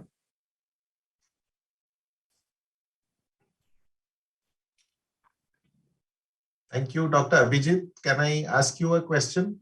Sir, good afternoon. Yes, sir. So I think you have presented a nice study suggesting the importance of geriatric assessment. And your main conclusion is that geriatric assessment did lead to a change in treatment plan for a fair proportion of patients. But what is unclear from your presentation is that which component of the geriatric assessment it was which led to a change in treatment. You see, in younger patients, the corresponding evaluation to the geriatric assessment is looking at the performance status and a comprehensive evaluation of the comorbidity. So when a 50-year-old woman with breast cancer comes to me, I look at her PS, and then I also look at hypertension, diabetes, CAD, etc., and so on. So what is it in the geriatric assessment that actually adds to this comorbidity and performance status evaluation? Which component of your geriatric evaluation led to a change in treatment? Oh, thank you, sir. So I wouldn't say there is only one component which helps us make a decision. It is usually the comprehensive total overall evaluation which helps, because we do assess function, we assess their cognition, we assess their mood, their nutritional status, as well as the comorbidities, as well as presence of multiple medication or polypharmacy. So after evaluating all these components, we come to a conclusion whether the person is fit, vulnerable, or frail, and then we decide, sir. So there's no one. No, but that is just a description of what you did. Yes, you can do a in other words, what I'm asking you is, can you do a leave out one kind of an analysis and then see whether your results change? So you see, suppose you have 5 modules in your geriatric assessment. You leave out one, the results of one, and then see whether your results change. Have you done that kind of analysis? No, sir, we have not done that analysis, sir. See, that is okay that you compute the whole score that we know, but yes, what is it? I mean, there are components to that score, and some components might be adding more weight to the final decision making compared to the others. Yes. And it might just be worthwhile to find that out, because then you can create a shortened assessment that is more feasible. Yes, sir, more feasible. Yes, sir. Okay, thank you, sir. So can I ask you a question, please? Yes, sir. Am I audible? Yes, sir, you're audible. Okay, how long did the assessment take per patient? So our assessment takes around 60 minutes per patient, sir. So do you think that in a busy OPD, your findings are very significant? Almost 1/3 of the patients had change in the treatment. And I'm actually a big fan of geriatric oncology, and I believe that a geriatric assessment should be done in most patients. But in a busy medical oncology OPD, which doesn't have a separate geriatric oncology department or a geriatric oncology clinic, you think it is possible to do a 1-hour assessment for each patient before starting systemic treatment? No, sir. It is not advisable to do a complete assessment, sir. But we would advise to use screening tools which take around 3 or 4 minutes, which can help us and decide whether those patients require further assessment. So there are screening tools like G8 and VES13 which can be used, sir. And if there is a bad score on one of these tools, then you suggest that those patients have a comprehensive assessment. Yes, sir. Yes, sir. So like my next question is, what comprehensive tool did you use for your 1-hour assessment in most of your patients? So for the purpose of assessing function, we used CAT score as well as Lawton. We assessed comorbidities by using CIRSG, which is Cumulative Illness Rating Scale in Geriatric Population. For psychological assessment, we use GDS for depression and GAD for anxiety. For nutrition, we used MNA. And for cognition, we used MMSE, sir. And correct me if I'm wrong, these tools are used and validated for patients in the more developed, more advanced Western countries. Have any one of these tools been validated in India? And is there a India-specific geriatric assessment tool available? There are, for certain domains, there are, sir, like the GDS for depression is also validated in India. MMSC is validated for the educated population, though it is not educated for the not validated for the illiterate population, sir. But we don't have tools which assess all our domains, sir. Okay, so would you agree that there is a desperate need for an India-specific geriatric assessment tool? Yes, sir. We need tools which can assess patients in with respect to our cultural and as well as ethnicity. We do need tools which are focused for Indian population, sir. So I think that should have been one of the important conclusions and take forwards of your study, which you should have highlighted, right? Yes, sir. Okay, thank you very much. No more questions from my side. Thank you, sir. So can we move to next presentation, sir? So I have just one more question for Dr. Abhijit. So Dr. Abhijit, you did show that the decisions changed, but you did not, what design of the next study would you perform to see that it really makes an impact? How do we know that it lessens toxicity or improves efficacy of the entire group? Yes, sir. Next step would be to do a follow-up study, which looks at the toxicity developed in the two groups, in both the groups where there was change and no change, and also to look at the overall survival. There are studies from No, not in the group that changed versus not changed. You have to randomize your geriatric population to receive geriatric assessment versus routine care. Yes, sir. And then you have to show to us that the group that receives geriatric assessment has better outcomes in terms of toxicity and or efficacy compared to the usual routine. That's how you would establish that this is a useful technique. Just now you have told us about the decision impact of your assessment. Yes. Okay, thank you. Thank you, Dr. Abhijit Rao.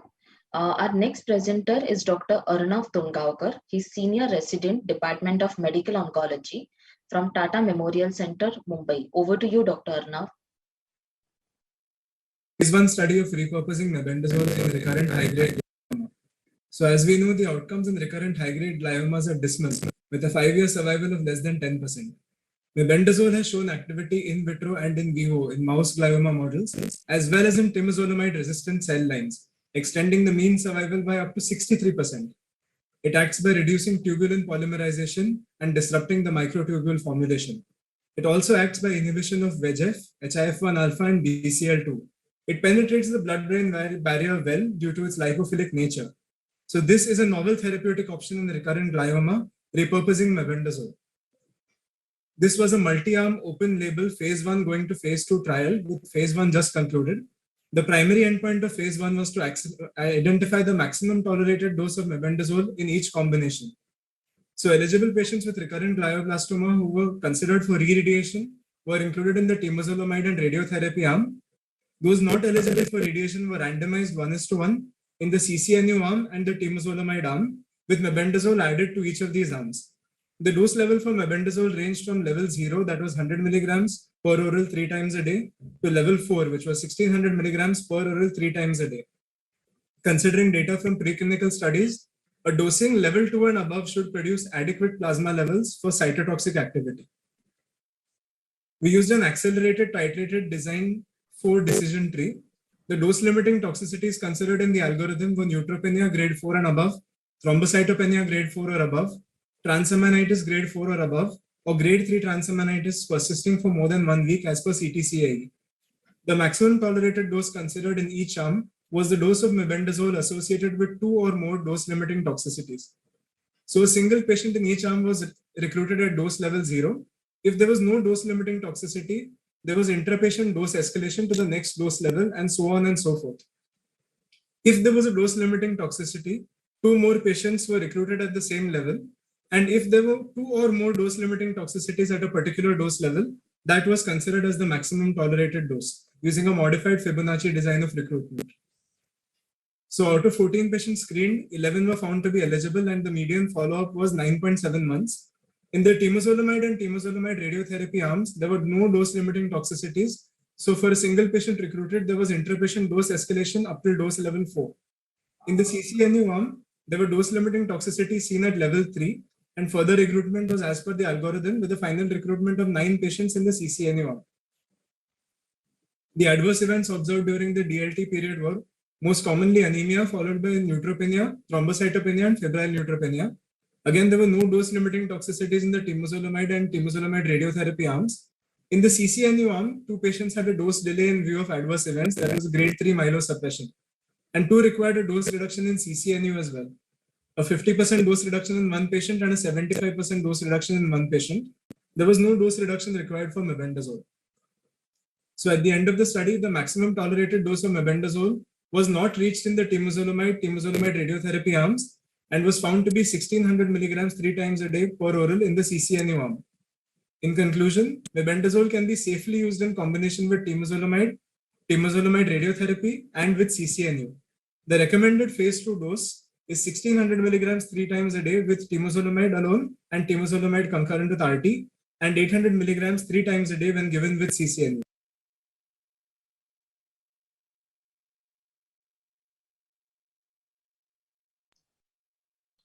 So thank you very much, Arnav. My question to you is like, what is the mechanism of action of mebendazole? How does it produce anti-glioma effect? You'll have to unmute yourself, please. You are muted just now. Before you answer, please go ahead now. I'm sorry, sir. Am I audible now? Yes. Yes. So there were several effects observed in preclinical studies. One of them was an inhibition of tubulin polymerization. So it inhibits mitosis of the tumor cells. It also is a BCL2 inhibitor. It inhibits HIF1 and also inhibits VEGF, vascular endothelial growth factor. So they have pro-apoptotic effects. And has there a synergy been demonstrated between mebendazole and any one of the other drugs which we use for gliomas? So currently it has not been demonstrated, as was the first systematic phase 1 study where it was tried along with each standard therapy for glioma. Okay, thank you. No more questions from my side. Thank you. Arnav, are there any mortality in your study? There was no treatment-related mortality, sir.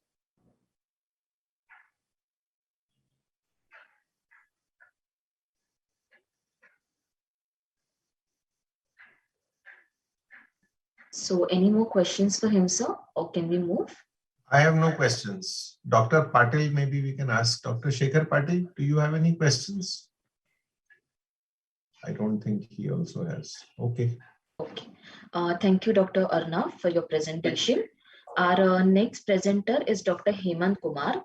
He's senior resident from Department of Medical Oncology, Tata Memorial Hospital, Mumbai. Over to you, Dr. Hemant.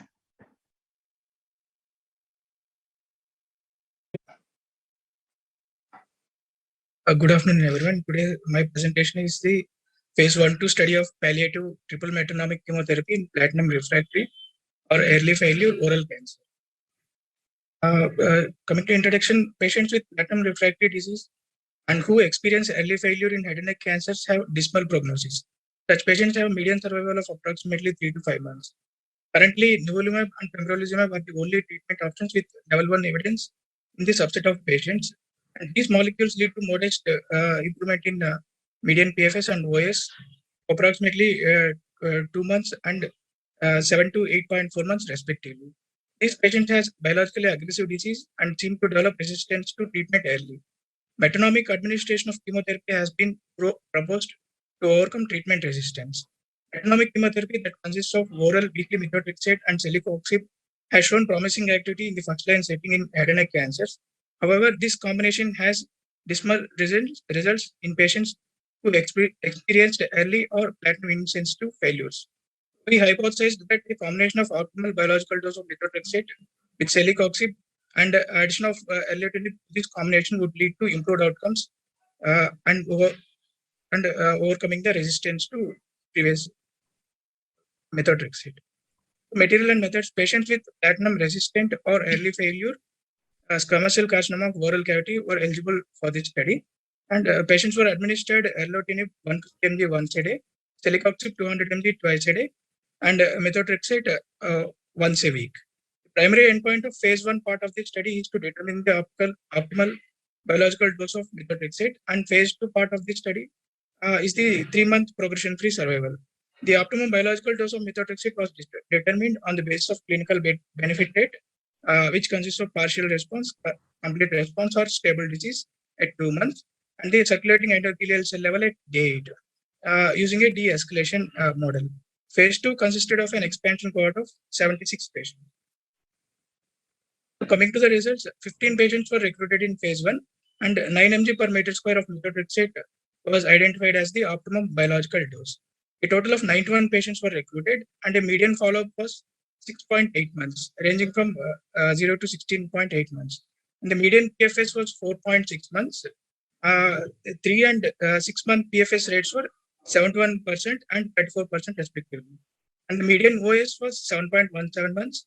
And the 6 month OS rate was 61.2%.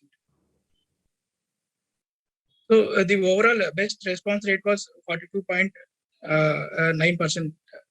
The median duration for the achievement of best response was 2.1 months, and the duration of response was 4.4 months. Coming to the quality of life questionnaire, it was assessed by FACT head and neck trial outcome score. It was improved at day 8 by 6.1 units from the baseline, and it was maintained at that magnitude even at 6 months. So we can observe the improvement in the quality of life from baseline at day 8, day 30, and at day 60. So to conclude, triple oral metronomic chemotherapy with allotinib, methotrexate, and celecoxib is efficacious, results in promising response rates, improvement in progression-free survival and overall survival in platinum-refractory oral cavity cancers, and it represents a new therapeutic option in patients with poor prognosis.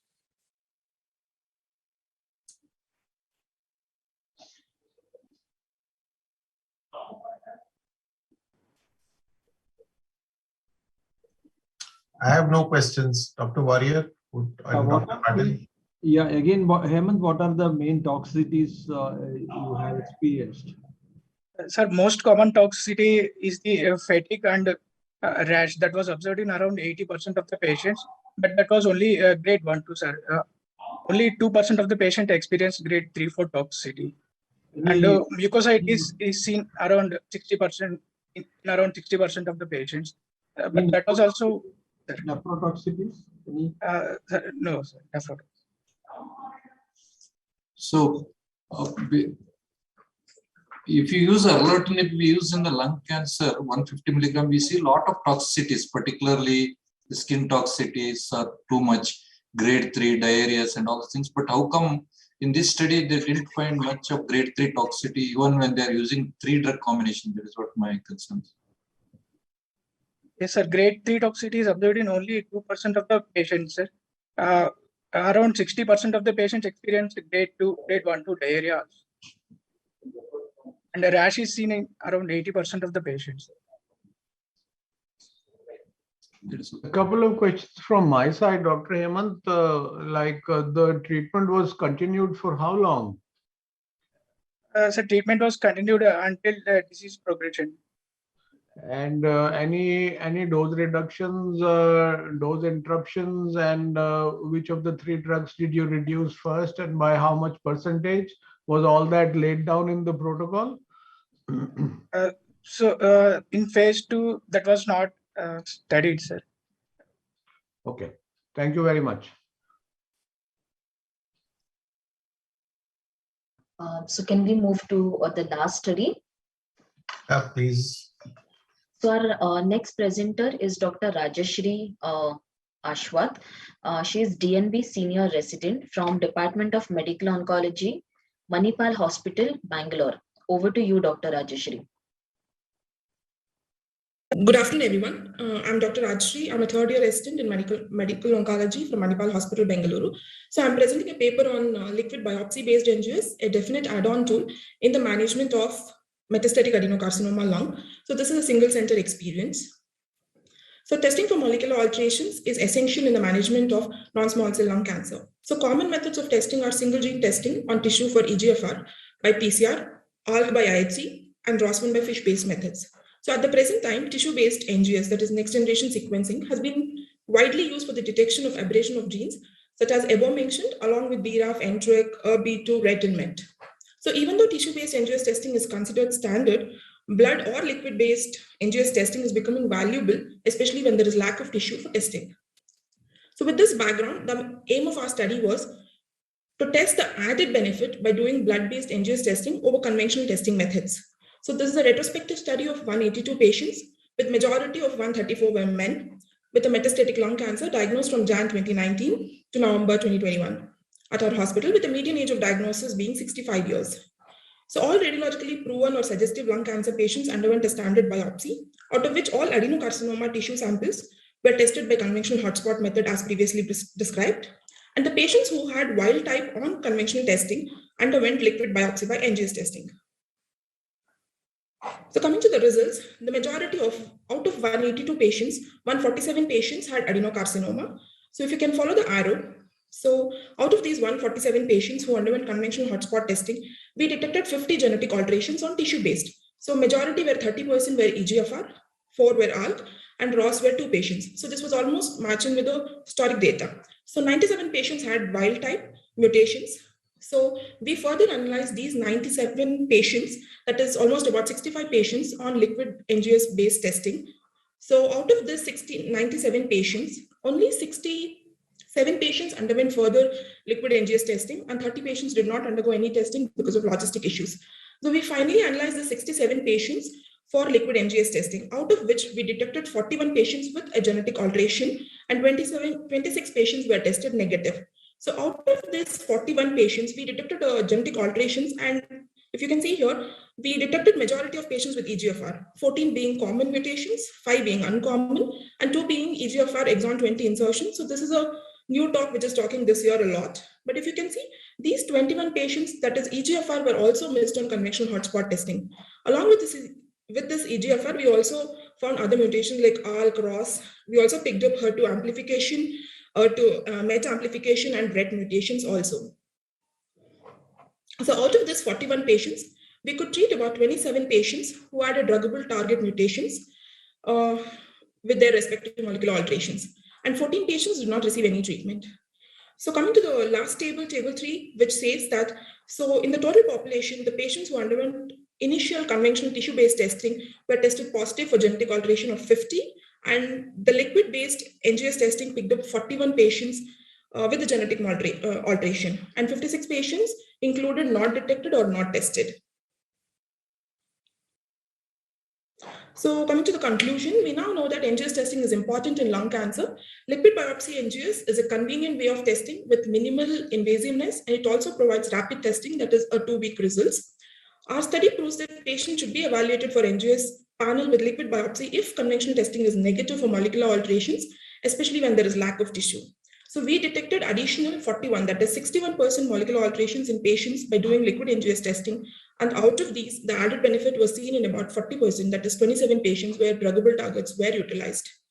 But we require more validated platforms for doing these regular liquid NGS testing in India. Thank you.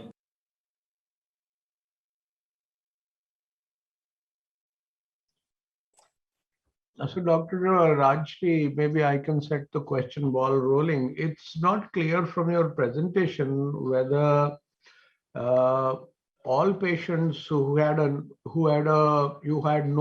targetable gene on biopsy, whether all these patients were subjected to NGS testing or liquid biopsy, or only those patients in whom tissue was inadequate, the pathologist came back and said tissue inadequate, repeat, those were tested. And that's a very crucial question. Yes, sir. So initially we had 147 adenocarcinoma patients. All these patients underwent conventional hotspot testing. So out of them, we could detect molecular alteration in only 50 of them. So rest 97 were detected negative. In those 97 patients who were detected negative on conventional single gene testing, we tested those 97 patients on liquid NGS testing. So in them, majority. So, what I want you to clarify for me is out of these 97, yes, how many had inadequate tissue for molecular testing? In how many patients did the pathologist come back and tell you tissue not sufficient, repeat? It's not a direct conversation with the pathologist, but most of the patients, when they came, we looked at the block and we found out that there was an inadequate tissue to send it for tissue NGS or for liquid to do a liquid NGS testing. So this question was asked by you last week. So I went back and reviewed with my consultant. So almost about 80% of the patients in this 97 had inadequate tissue, and few patients were elderly patients who were not agreeing for the tissue biopsy for the second time, and again brain or bone metastatic where the second procedure was not adequate. So in them we decided we do liquid biopsy testing. So you haven't answered my question with any clarity. No, I mean, are you by any chance suggesting that all patients of non-small cell lung cancer, maybe all patients of adenocarcinoma who do not show a targetable gene on a biopsy, every patient should have a liquid biopsy done? No, sir. If tissue is adequate, definitely gold standard being tissue NGS testing. So we do tissue NGS testing. Only if it's inadequate, then we look into liquid NGS testing. So in your study, how many patients were in this category in which the tissue was inadequate? Do you know that or do you not know that? So out of 97, at least 60 patients did not have an adequate tissue, sir. What do you mean at least? Do you have that statistics calculated or do you not have that statistics calculated? So I went back and last week checked with my consultant and we reviewed it back, and majority of patients had inadequate tissues. Again, majority, that is not enough for a scientific study, no? The connotation which I am getting at the moment with the data you presented is that every single patient who does not show a targetable gene on biopsy, every single patient should have a liquid biopsy. Is that the recommendation which you are suggesting? Yes or no? Every single patient, adequate tissue or not adequate tissue, who does not show a targetable gene on biopsy, should that patient be subjected for liquid biopsy? No, sir. Okay, thank you. No questions from my side. Dr. Sudeep. Dr. Patel, do you have a question? Yeah, so if they have done only the 3 gene EGFR, ALK and ROS1. Nowadays, we are doing all the 12 gene analysis on the tissue itself on the initial. If that is done, does it reduce the chances of this pickup on the NGS on the liquid biopsy? That is what I want to know from you. Yes, so that is a limitation of our study, because we tested initially, because we started in 2019 where we used to test only for EGFR, ALK and ROS with PDL1, and that is a limitation of the study. Yes. Okay, so I have one question. So Dr. Rajshri, that was a nice presentation and good work. I just wanted to ask you that how do you now plan to take this forward?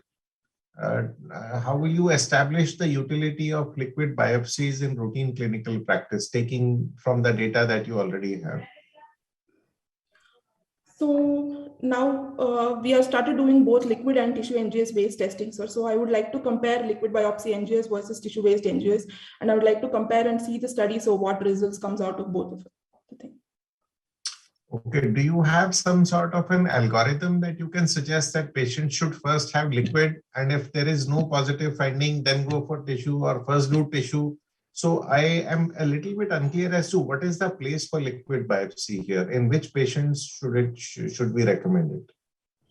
So one is definitely if there is inadequate tissue, and when patient comes to us when they initially undergo diagnosis somewhere else and the tissue is inadequate because they would have done IHC outside and when they come to us. So that is a one scenario. And then patients who are like poor performance status where you can't repeat a biopsy, or if you have a distinct metastatic site like brain or bone where you can't re-biopsy, definitely yes, liquid NGS testing should be done in those patients. So otherwise, if you have a good adequate tissue, so nowadays we are sending off both upfront tissue and liquid. So, but when we compare tissue versus liquid NGS testing, liquid NGS usually we get results in 2 weeks when compared to tissue NGS. But still, I agree, standard is liquid NGS, and this field is still evolving, and we are adapting and learning new things. So we should wait for the results. And just one last quick question: is there any role for this liquid biopsy testing during follow-up on treatment? On treatment, yes, sir. So when patient is on first line TKIs like geftinib and erlotinib, so when they progress to check for T790M mutation in blood, so we can do liquid NGS testing, and for early relapse we can test and monitoring. Yes. Okay, thank you. Thank you very much. That was a nice presentation. Thank you, sir. Good morning, all. So I'm Ashwin Butle, PDF from Dutt Laboratory, and my topic of today's talk is preclinical orthotopic xenograft cervical cancer mouse model for characterization of genomic alteration to validate novel therapeutics. So the cervical cancer is the second most common in India, and near to 96,000 incidents happen annually with 60,000 deaths. So the treatment to the all histological subtypes depend based on the HPV are same, include radiation, chemotherapy, and brachytherapy. Regardless of this treatment strategy, 10 to 12% of patients develop pelvic recurrence, 20 to 35% distant metastasis, and 5-year survival rate is 16.5%. So there is a need to identify the optimal treatment and unique genomic alteration targeted by the molecular therapy. So we have performed the extensive genomic analysis of 99 cervical cancer patient sample of Indian origin using NGS approach. So the analysis leads to the some hallmark mutation like PIK3CA, ERBB2 and novel FGFR2 mutation. So here in gene-wise heat map, we observed ERBB2 and FGFR2 mutated at the mutation frequency 8 and 6% respectively. All mutations are oncogenic in nature, and we plan to characterize the role of ERBB2 and FGFR2 in vivo setting of cervical cancer. Slides have changed.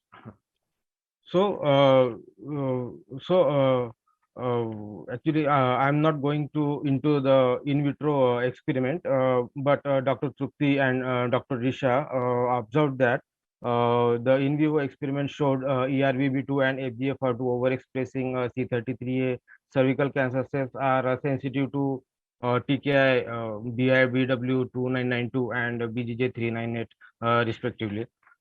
After that, to check the sensitivity of inhibitor physiologically, we inject the C33A cells into subcutaneous flank of mice and subjected them to afatinib treatment. The graph and the PET-CT images shows that there is a significant difference of tumor reduction in control group mice from treated mice. So, but but the subcutaneous model does not mimic the human cervical cancer, as it doesn't develop peritoneal or lumbar lymph node metastasis, and it is not ideal to ideal model to translate ideal model for a translational research. So therefore, to improve the preclinical study, we plan to develop orthotopic mouse model which can mimic the or which can recapitulate the clinical disease. So therefore, we have first tag the C33 cervical cancer cells with luciferase gene and injected directly into the cervix of skid mice. But as BLI images shows that after day 7, the mice reject the cells to form tumor. While in case of when we inject this cell into subcutaneously, mice form tumor. So therefore, we plan to develop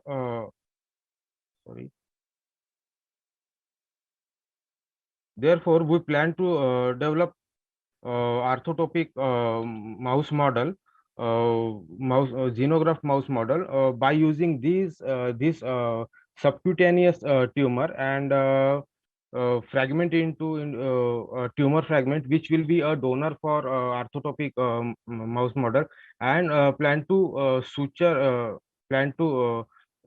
implant into the cervix highlighted in the red circle.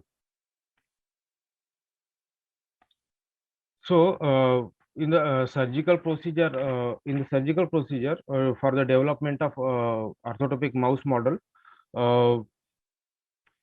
first of all the procedure are performed in aseptic condition under microscope and with continuous isoflurane anesthetized mice.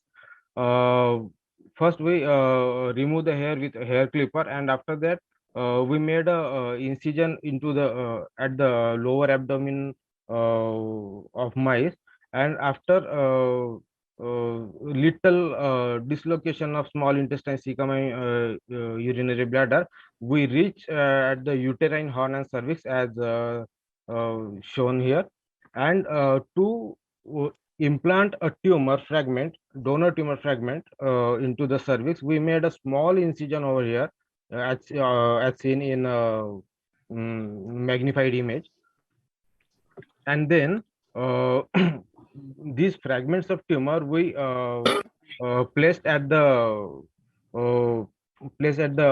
incision we have made, and attached with the tissue adhesive weight bond. After that, slowly release that horn into the abdomen, and then suture with the silk suture. After antiseptic application, at the same day, day 0, we subjected these mice for the bioluminescence imaging Ashwin,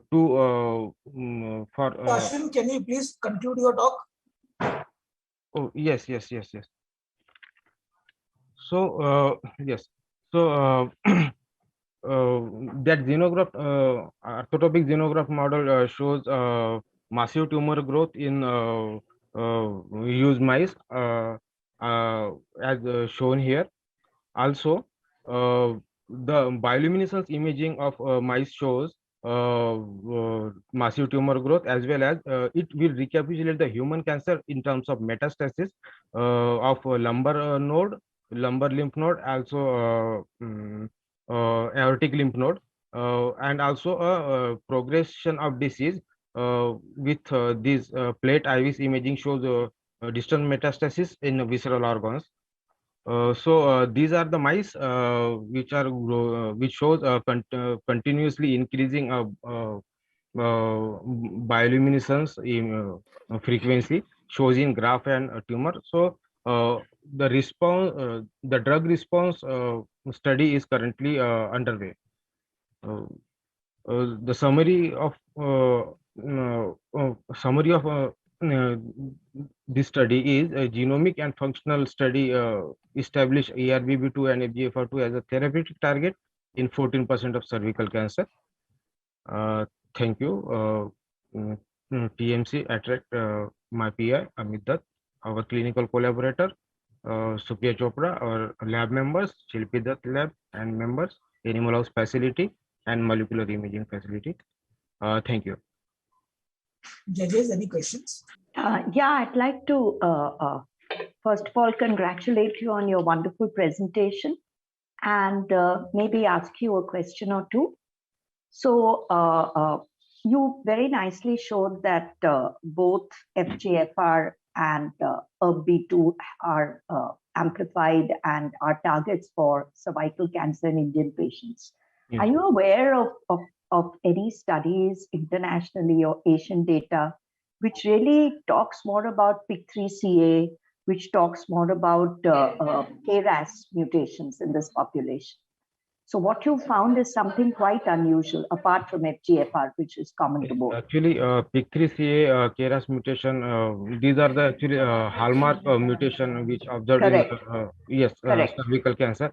Apart from this, FGFR2, we found a novel mutation in the in cervical cancer in Indian patients. Right. That's why, and this is well known in other cancer types. Correct. So it is easily targetable. Okay. And what made you choose afatinib? Afatinib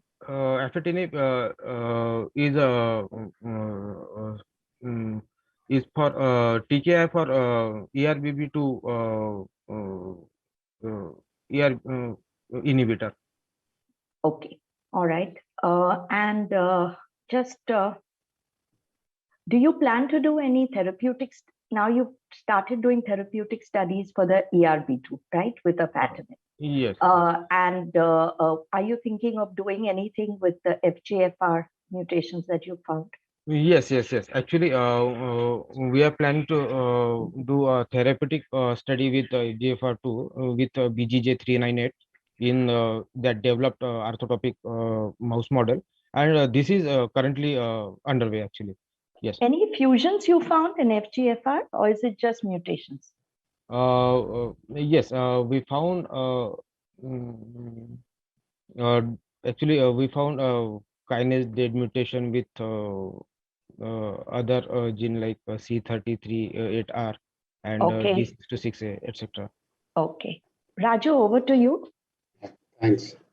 Can you, do you know why when you put your graft into the cervix, it didn't really take, while the subcutaneous tissue seems to have taken? What could be the reasons? Yeah, actually, previously we previously we have we tried the inhibitor study in subcutaneous injected mouse because we are trying to know that under physiological condition what means is afatinib or that TKI inhibitor will inhibit the inhibit the tumor growth. But the thing is that subcutaneous model can't recapitulate the clinical condition. That's why then we further go ahead to develop orthotopic model, which now really mimics the clinical condition with in terms of metastasis and disease progression with the distal metastasis as well. Okay. Thank you. Thank you. I'm done. Judges, can we move on to our next presenter? Yes, can. Yes. Thank you, Dr. Ashwin Butle. Our next presenter is Dr. Bhaskar Dharawat, PhD, SRF, Dutt Lab, Attract and TMC. Dr. Bhaskar. Good morning, everyone. I am Bhaskar Dharawat, PhD student from Dr. Amit Dutt Lab, Attract. The title of my talk is MIR944 MMP10 AXL axis predicts lymph node metastasis in early stage lung cancer. So, oral cancer,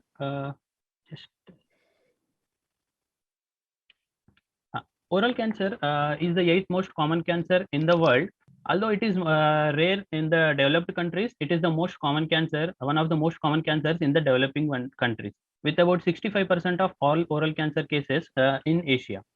Also, if we see in India, it is the most common cancer in India among the males and second most common cancer among the females.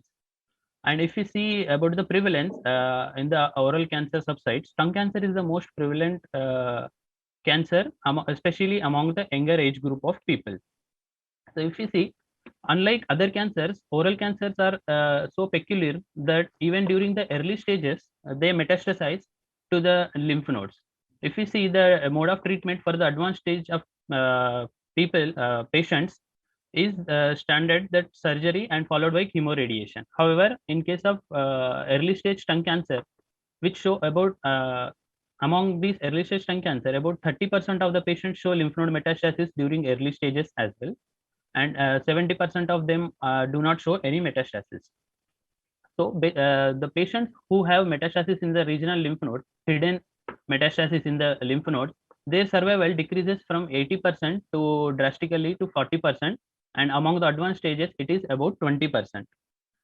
So the standard mode of treatment for these patients in whom the lymph node metastasis is not detected by CT or MRI or PET CT is based on the landmark paper or clinical trial published by Dr. D'Cruz sir, that it is tumor resection and removal of lymph nodes.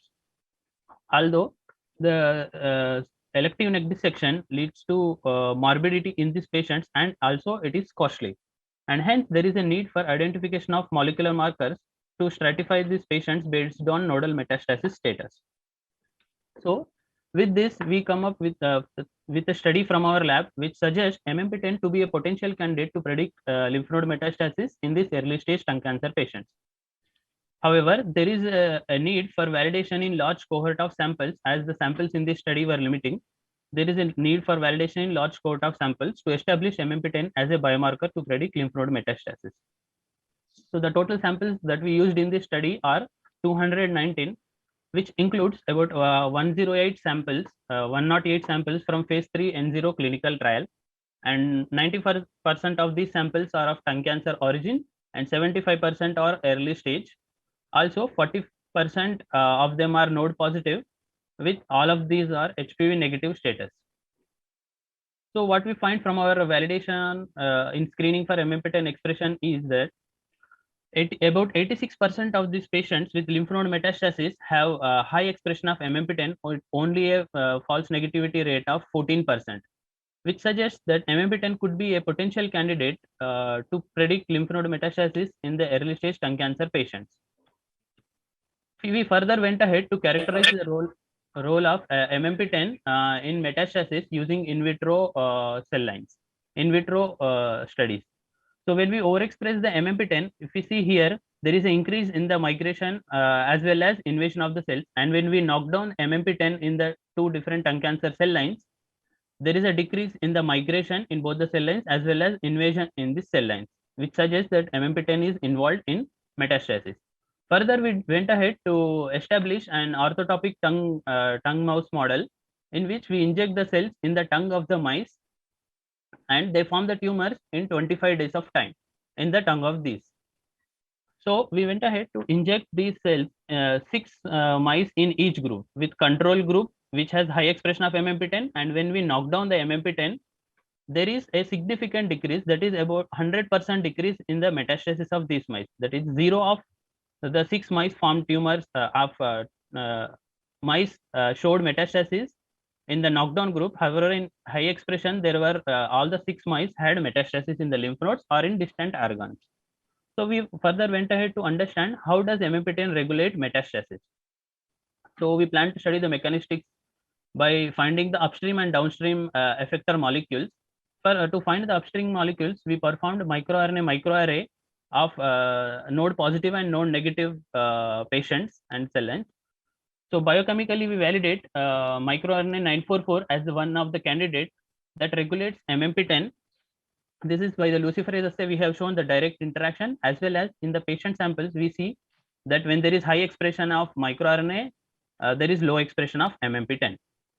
Further, we went ahead in the cell lines to validate this, whether overexpression of this microRNA will inhibit MMP10, which we saw in the cells as well. And we see that both microRNA and MMP10 are falling in the same pathway, that when we overexpress microRNA 944, it inhibits the MMP10 promoted invasion and migration of these cells. In the patients also, we see that node positive patients have low expression of microRNA and node negative patients have high expression of microRNA. Further, we went to find the downstream molecules that are regulating MMP10. We performed a transcriptome sequencing of MMP10 overexpression in knockdown cells, and we found AXL signaling pathway to be activated upon overexpression of MMP10. So we also went ahead to knock down this and saw that there is inactivation of this AXL signaling pathway as well as the EMT markers, which we further went ahead to study in the cell lines and saw that when we knock down AXL, it inhibits the MMP10 promoted invasion as well as migration of these cells. So, Dr. Bhaskar, please conclude your talk. Yes, sure. So we conclude from our study that MIR944 inhibits MMP10, which activates AXL and leads to metastasis of this cell. So to summarize, what we say is, from the patient primary tumor, when you screen for the MMP10 expression, we propose if it has the high expression of MMP10, perform neck dissection, and if it has low expression of MMP10, there is no need for neck dissection, which can save a significant proportion of patients from this neck dissection, and which we have proved in the in vitro cell-based assays that if it has MMP10 overexpression, there is increase in tumor regenesis and metastasis, and where there is MMP10 knockdown, there is a decrease in the tumor regenesis and metastasis.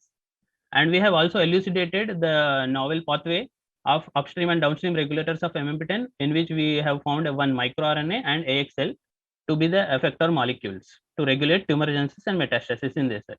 So I thank my guide and Sudhir Nair sir, who is our clinical collaborator, for the samples, and also thank our deputy director Actract, and our lab members for their help, and our clinical collaborators, especially Dikru sir, Risha Vaish ma'am, Munita Bal ma'am, pathologist, and Poonam Gera ma'am, and Kavita Sonavane, and other members from TMH and animal facility. Thank you to Actract and CSR for fellowship. And I thank the organizers for giving me the opportunity to present my work here. Thank you. Jagdish? Raju, would you like to start? Yeah, a very interesting study. Congratulations for doing it so meticulously and thank you. One after the other, which certainly tries to bring out the pathogenesis of this disease, which and you've certainly added to the understanding. So, what's the next step? Yes, sir. So we plan to perform a clinical trial, which we are proposing for a clinical trial based on this study to include MMP10 and study in the patient samples, which is currently being planned at ACTRAC and TMS. Okay. And this MMP10 is, you're going to look at it in the biopsy specimen, is it? Tongue cancer, tongue tumor, primary tongue tumor, because anyways the tongue tumor is resected in this patient, all the patients, as it is easily accessible. So in the primary tumors, we will screen for the expression of MMP10. So how will that be done? I mean, you'll extract the DNA. What will you do to the sample per se? Okay, by both the ways, by real-time PCR, that is by extraction of the RNA from these patients, as well as by IHC from directly from the tissue sample. By IHC also, by both the techniques, we have shown that it is similarly sensitive, and about 86% of these patients show high expression of MMP10. And it correlates? Your PCR correlates with the IHC? Yes, sir. Yes. Thank you, Shona. Yeah, thanks. So congratulations. That was a great research study. Thank you. So traditionally, we've been using, in the primary tumor like the tongue, we've been using very crude indicators like the depth, like the lymphovascular invasion, like PNE, to tell us whether there is lymph node involvement or not. Yes. Have you thought of comparing MMP with these traditional markers to see how they perform vis-a-vis these markers? Yes, ma'am. We have compared with lymphovascular invasion, perineural invasion, and extracapsular spread. Among these, we see that MMP10 was also able to predict extravascular spread. Okay. Extracapsular spread, yes. So in terms of specificity and sensitivity, you think this will outperform these traditional pathological markers? Yes, sir. Yes, ma'am. From our study, we see that it was outperforming these. However, it was similar to the sentinel lymph node biopsy in this patient, that it has similar sensitivity like sentinel lymph node biopsy. So that that has to be mentioned because clinically that is very relevant to us. Right? True, ma'am. True. But it is an invasive method, so we propose for a non-invasive method of immunohistochemistry. So just like we do P16 through immunohistochemistry, you predict that MMP will also be a biomarker that we can pick up through IHC. Yes, ma'am. Yes. Right. Yes. Okay. Thank you. Thank you, ma'am. Thank you, Dr. Bhaskar. Yes, sir. Thank you. Now we move on to our next presenter, Dr. Sanket Desai, PhD, SRF, Dutt Lab, ACTRAC, TMC. Dr. Sanket, please present your presentation. Myself, I'm Sanket Desai from Dr. Amit Dutt Laboratory. At the outset, I would like to thank the organizers for this opportunity to present our work at this conference. So, for today's talk, I'll be talking about the role of Fusobacterium abundance, which we found that it is associated with inflammation, poor survival, and other clinical features in the HPV negative tongue tumors. Now, talking about the role of pathogens in cancer. This is a 2014 report which talks about nearly 15 to 20% of the cancer associated risk factors. You find that there are pathogens which are mainly either the causal or associated risk factor with the different tumor types among all the others, and which accounts to nearly 1 in 6 patients that can be attributed to infections. The burden of the cancer cases that we see is nearly 2.2 million cases worldwide. Now, most of this burden is actually from the developing countries, and so as we can see that the different oncoviruses and bacteria that we see to be associated with cancer, 80% of those cases are coming from developing countries. Now, it's not only the association, but at molecular level also, different studies have shown that specific pathogens, they get they affect or they interfere with the molecular machinery. So here we see that the different hallmarks of cancers being changed, altered by the presence of specific bacteria and viruses. And this study is primarily, that I'm highlighting, is primarily from the colorectal tumors, but the same is true for most of the tumor types that we know. So this sets the base for our study, that we need to develop better pathogen detection methods, which are going to play an important role in understanding of the cancer.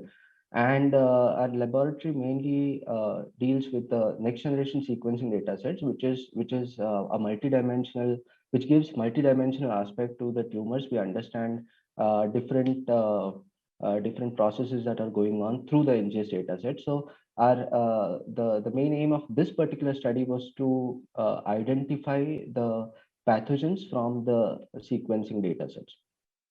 So as to do so, we developed something called as infectious pathogen detector. Now, this infectious pathogen detector, I won't go into the details of the steps which underlie the complete identification process, because that is not focus of today's talk. But what this particular pipeline or the tool does is basically identify the pathogen traces among the it identifies pathogen traces among the reads or the DNA and RNA that is sequenced, and finally gives us the quantification, which is a normalized quantification for particular tumor samples.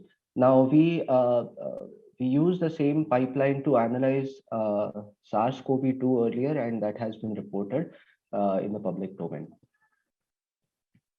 So as to study the tumor samples to create a landscape of pathogens from mainly the Indian sequencing samples, which has never been reported before. Our lab houses these nearly 357 samples, the NGS sequence samples, DNA, RNA included both, which are representing these 6 tumor types.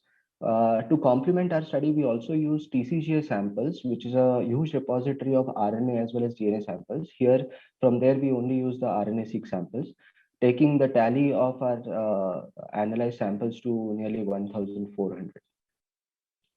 Now, for today's talk, I'll be only restricting to the RNA-based analysis that we did because of the brevity of time. So here is a complete landscape of pathogens that we generated, which was mainly this included all the Indian samples as well as the TCGA samples, which represented these 4 tumor types. Now, first, from the data set, we had to look for the positive markers that we already know are associated with specific tumor types. So here we found a very high abundance, nearly 90% abundance of HPV in the cervical tumors. Secondly, going to the colorectal tumors, we found that the three primarily associated pathogens, which are Fusobacterium, Bacteroides, and pathogenic E. coli, are also abundantly present in colorectal tumors. Now, these all have been identified through our pipeline IPD. Coming to the head and neck tumor, which, as you just heard my colleagues talk, our laboratory focuses on head and neck tumor. Looking at the head and neck tumor, we found an interesting exclusivity between the two pathogens, HPV, which is mainly present in the Caucasian population, and the Fusobacterium, which is present across the Caucasian as well as the Indian population. So just to summarize the prevalence of the two pathogens that I'm focusing right now, the HPV prevalence was found in around 90% tumors, and nearly 14% of the Caucasian tumors showed presence of HPV. And the presence or the prevalence of Fusobacterium in colorectum as well as HNSC was nearly comparable. Now, colorectal tumors are the ones wherein it has already been associated, shown and proven to be involved in tumorigenesis as well as therapy resistance. So just to summarize this particular plot in head and neck, we saw that the HPV and Fusobacterium prevalence was, or the occurrence was exclusive to each other. And what we wanted to do further is actually understand that how this HPV positive and Fusobacterium positive tumors are distinct from each other, because that is what will give us the molecular features which can be associated with Fusobacterium. So primarily we did a differential analysis between the samples that I just showed you, and we found that the Fusobacterium high group had a distinct gene signature of 60 genes, which was not present in the HPV high group. Now, this most of these genes are present, or they represent the inflammation pathway. Dr. Sanket, can you please conclude your talk? Yes, sure. So we also found that there are genes which are downregulated differentially in the two pathogen-associated tumors. And this we further validated, the inflammation markers we further validated in the Fusobacterium high group from the in-house tongue tumors. We did similar validations for the microRNAs that we identified. Primarily, these three microRNAs that are also involved in inflammation are also associated, interestingly, with the Fusobacterium abundance. It is not only molecular markers, but the immune signatures, and the three immune signatures which represent the innate immunity are also found to be higher in the tumors which are Fusobacterium high. So that shows that it creates a pro-tumorigenic environment, and that is what is seen in the clinical data as well, in which from the in-house tongue tumors, we see that the Fusobacterium high tumors are surviving poorly. The same trend we saw in the TCGA tumors, when we only take the tongue tumors, they are surviving bad with Fusobacterium high abundance. Clinically, we also saw that extracapsular spread was also associated with the high Fusobacterium abundance. And as my colleague just presented a story on MMP10, we also found the association between Fusobacterium and expression of MMP10, which is a marker for nodal metastasis. So as to summarize, we developed an automated tool for NGS dataset analysis, and this is the first in-depth systematic analysis from Indian samples, the pathogen analysis that we present. We identify a subtype of HNSC tumors which is exclusive to HPV positivity, which has a distinct clinical and molecular features. And it not only shows different molecular features, but also immune features, as well as it shows association with extracapsular spread and survival in the tongue tumors. So with that, I conclude. I thank my guide, Dr. Amit Dutt. Very important clinical data shared by Dr. Sudhir Nair and Dr. Kumar Prabhash, which has led to this study. Our data collaborators, Dr. Murli Basham and Anil Banerjee, and our project contributors, lab members, and my institution for giving me the support and the fellowship to this study. Thank you. Judges, any questions? Yeah, thanks for that. That was very, very interesting. And I think the infectious etiology for cancers has been going on for a long time. My only question is that now this Fusobacterium is very commonly found in the mouth, and it is highly associated with all these periodontal infections and very frequently present in the saliva. So how would you distinguish whether it is actually a cause or aggravating factor for the cancer, or is it happening due to the consequence of the cancer itself? Right. So at least in the colorectal tumors or colorectal cancer biology, we see classical studies which have come up in which they have done the co-culture studies, basically showing that how Fusobacterium interacts with the colorectal epithelium, and how the progression from dysplasia to aggressive tumors happens. So that these classical studies from mainly the colorectal tumors, they show us that it definitely has a role, but as you said, it is present as a commensal, yes. commensal as well. It is the load which determines its activity. That's what we believe, and not just its presence. Okay, Raju, over to you. It's excellent work. I must congratulate you on and these very interesting findings as well. Yeah. Again, my question is almost similar to what Dr. Shodanag asked. The whole question of causation versus association. Correct. And one wonders, when one needs to take this kind of research forward, how one would go about that to try and understand that further. I mean, our concern is, in the clinic, isn't it? After all, of course, lab is important. True. So from the colorectal cancer experience, at least we can say now that many different groups have tried using antibiotics, specifically targeting fusobacterium. And they show that use of antibiotic at specific time points in the treatment, it does affect survival of the patients. Now, these are specific antibiotics to fusobacterium. Now, that makes it very interesting clinically as well, because as you said, it might be associated and present in the background, but when we are treating it specifically, it shows an outcome, which might also, we believe, which might also be a case in tongue tumors, in which recently I also learned that there are many cases which are coming up without any etiological associations, like the young patients especially. So we will have to explore these other treatment modalities and do studies on a large scale, I believe. Raju, I think what he's kind of referring to is, like in hepatocellular carcinoma, when we're handling the viral load and the viral DNA, and that helps the outcome of the final disease. He's probably alluding to that. Yeah. Great. Thank you. Sanket. Very good. Thank you so much. Thank you, Dr. Sanket. With this, we move on to our next presenter. Our next presenter is Dr. Vaishakhi Trivedi, a PhD student, Tata Memorial Hospital, Mumbai. Dr. Vaishakhi. So good morning, everyone. I'm Vaishakhi Trivedi, and I'm going to talk about genomic characterization of papillary thyroid cancer, where we identified germline mutations associated with congenital hypothyroidism.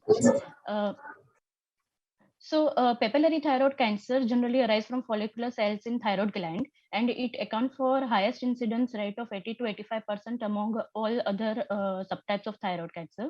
And its overall 5-year survival is much better, and prognosis is good. Despite of having a good outcome, there have been two situations in last few decades which demanded to study this disease, where rising incidences has been observed worldwide, and India has experienced almost fourfold increment of cases. While on another side, there is a need of development of other therapeutic option for this disease, where the standard treatment line is thyroidectomy followed by adjuvant radioiodine treatment. We can see that at later stage in this disease, 5-year survival, recurrence, and RAI treatment is much poor. And thus, this demands to study the genomic alterations underlying the papillary thyroid cancer genome to understand biological and clinical relevant alterations. So there were many attempts to study this, and till date, most comprehensive study has been done by TCG, and they have reported many biologically and clinically relevant alterations in papillary thyroid cancer. But in India, we lack such kind of comprehensive study, and thus we aim to study molecular spectrum of Indian parathyroid cancer patients and to identify clinically and biologically relevant alterations. To do so, we have performed whole exome sequencing on 78 paired and orphan tumor samples, and we performed in-house combinational analysis and clinical correlation to identify clinically relevant alteration. These are the patient demographics where we can see the majority of patients fall under classical papillary thyroid cancer. We have we have higher female patients than male, and the more patients represent the stage 1 and stage 2 characteristics, and so on. So moving towards the results, here is the comprehensive mutation landscape, germline, which depends germline and somatic variants among all 78 samples. So here is the upper panel is the clinical characteristic of the patients. And here is the hallmark alterations, which we hallmark somatic alteration, which we identified in this data set, where you can see we have observed 38.6% frequency of BRAF mutations and 21% frequency of RAS mutations. And we can clearly see the BRAF and RAS mutations are mutually exclusive. Compared to Caucasian population, we have in our data set, we have observed a higher frequency of RAS mutations and a little bit lower frequency of BRAF mutations. Here are some novel mutations we identified, but interestingly, we observed germline mutations in BUOX2 gene, where we observed that patient is correlated with moderate to high risk category and poor outcome like recurrence and distant metastasis, and so on. Besides this, from the somatic mutation analysis, we have identified two clearly distinct molecular subtypes in our patients, where there is one molecular subtype which we call BRAF and RAS mutant patients, which represents hallmark alteration in this data set, while the another subtypes where there is absence of BRAF hallmark alteration, in which we called independent of BRAF and RAS molecular subtypes. So besides this, we have also analyzed copy number alterations, where we observed a very small number of copy number alterations, and that indicates that suggests that overall less genomic instability. Now I will be first talking about the DUX2 gene biology. So DUX2 stands for dual oxidase 2, is the most important gene in thyroid differentiation and metabolism. It mainly plays role in thyroid hormone synthesis.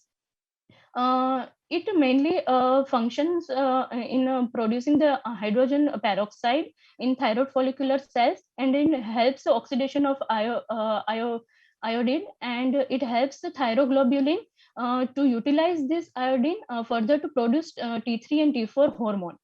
Any defect of in this gene will lead to the lesser production of hydrogen peroxide, which eventually lead to the lesser production of iodine, followed by T3, T4, and cause the hypothyroidism. So DUX2 germline mutations are well studied for causing congenital hyperthyroidism or thyroid dysharmonogenesis in children and adults. But its association with papillary thyroid cancer is not well understood. But there is a recent report in 2019 which shows association with papillary thyroid cancer, but in sporadic papillary thyroid cancer is still not studied. So now I'm moving further to the molecular subtypes and its correlation with clinical pathological characteristics. So here you can see at left hand side, these all are the patient characteristics. And here it is the BRAF mutant patients and RAS mutant patients. And you can clearly see the two distinct patient characteristics in both the subtypes.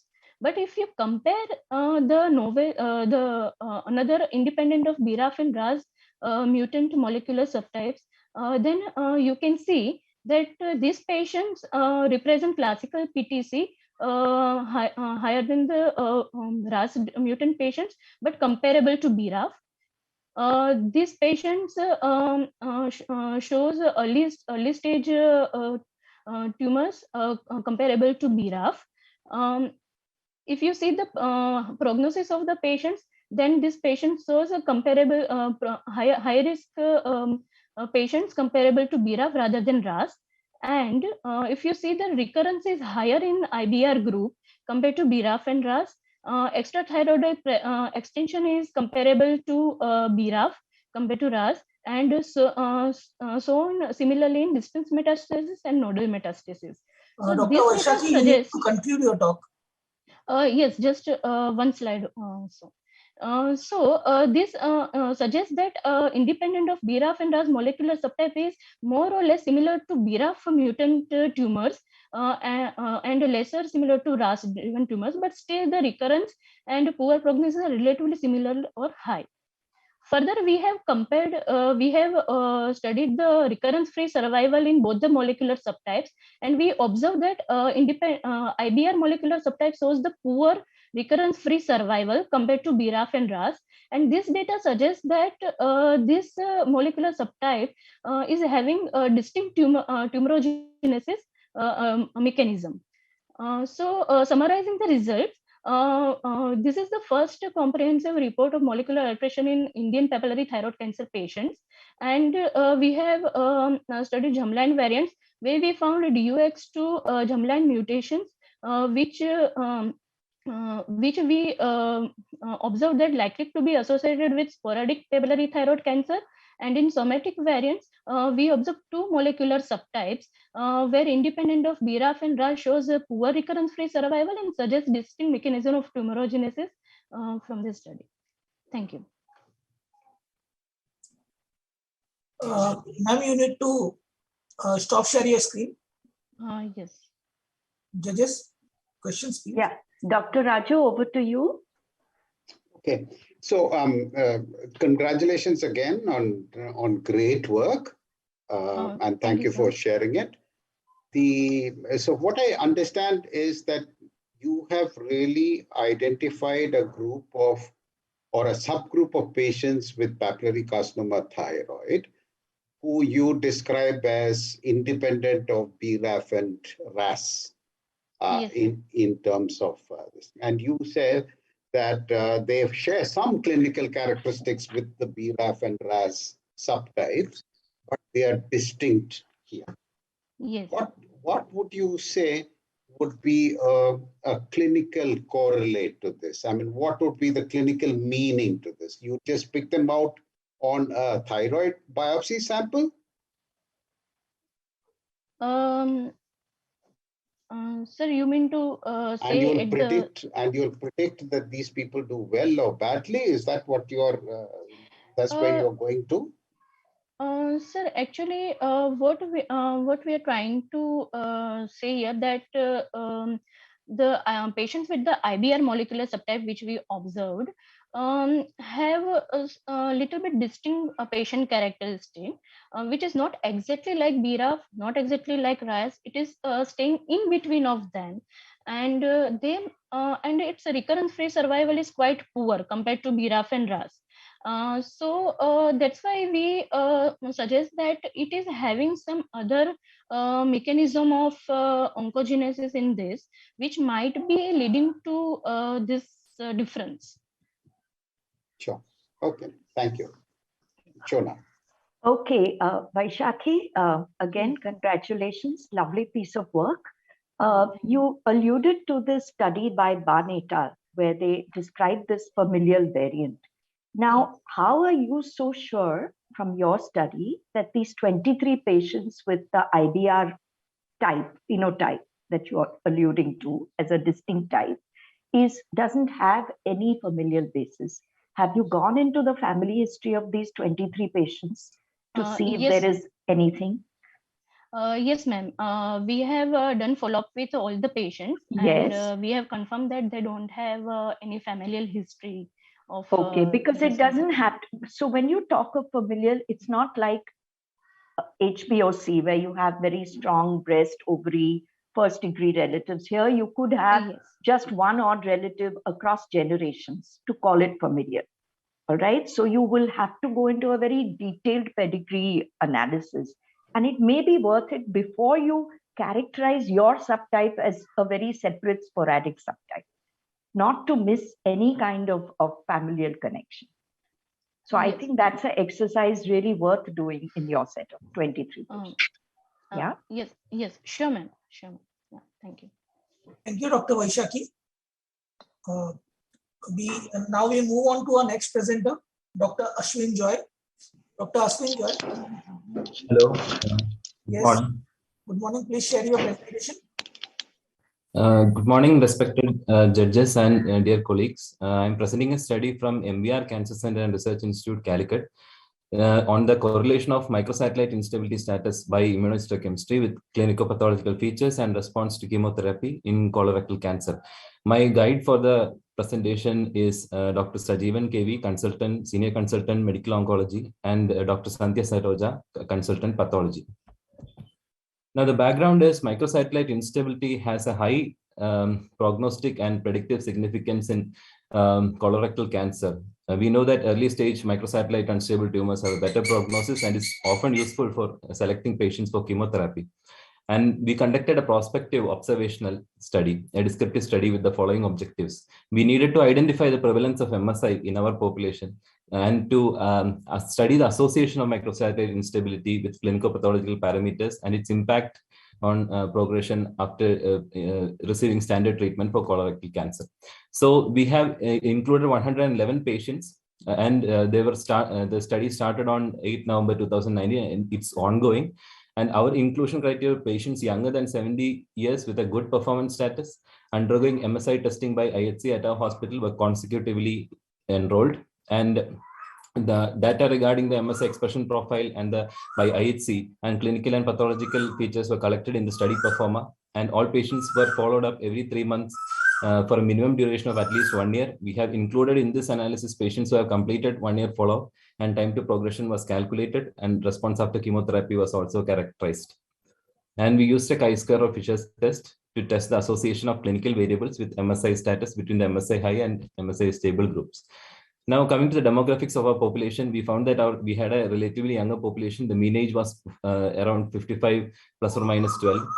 55 years, and 34.2% of patients in the study had an age of less than 50. Males comprised predominated in the sample. Early stages, stage 1 and 2 made up around 55.9% of the population. 63% of tumors were left-sided, and we found that 1/5 of the patients had a history of HNPCC-related tumors in first-degree relatives. And in our study, 21% of patients were early stage and were kept on follow-up and did not receive chemotherapy. 61% received chemotherapy as adjuvant. 17.1% received chemotherapy with a palliative intent, and 90 of our 111 patients underwent a resection with a curative intent. Now, this is the demographics. So we see that we had a significant proportion of early stage patients. Coming to site-wise distribution, sigmoid colon predominated, with left-sided tumors predominated, and with 33.3%. And the most common chemotherapy regimens used in the study are shown on the right side. And we used Capox and Folfox as first line for most of our patients. Coming to the results, we found that the prevalence of microsatellite instability by IHC, the defective MMR was around 18% with 20 patients. And the most common MMR defect was a combined loss of MLH1 and PMS2, which was around 45%. 25% of patients had combined loss of MSH2 and MSH6. And these were the predominant defective mismatch repair. And coming to the clinical features, which we analyzed, we found that younger age less than 50 years, right-sided tumors, and the presence of a family history was significantly associated with an MSI high DMMR status by IHC. And among pathological features, we found that poorly differentiated tumors, mucinous tumors, and tumors with marked lymphocytic infiltration, having a moderate to severe tumor lymphocyte infiltration, were more likely to have microsatellite instability. And these were the significant associations at this point of time. However, LVSI, PNI, and node status were not associated. And the rate of progression at the end of follow-up. So among the 20 patients with microsatellite instability, 3 patients had progression, and the time to progression was 8.3 months. And among the 91 patients, 18 patients had progression. And if you see the overall cohort, there was no statistically significant difference between the rate of progression at 1 year. And the mean time to progression was also not different at this point in follow-up. And coming to the chemotherapy response, even the numbers were less to compare the response, and it appeared to be similar at 1 year, at the end of 1 year follow-up. So our study showed that microsatellite instability by IHC is at least prevalent in 1/5 of colorectal cancer in our population. And patients with histopathological features suggestive of MSI, like poor differentiation, mucinous nature, and right-sided tumors, when with the clinical features like family history, should definitely undergo testing, as it has prognostic and predictive significance. And our study concludes with a view that universal testing for MSI should be considered in colorectal cancer.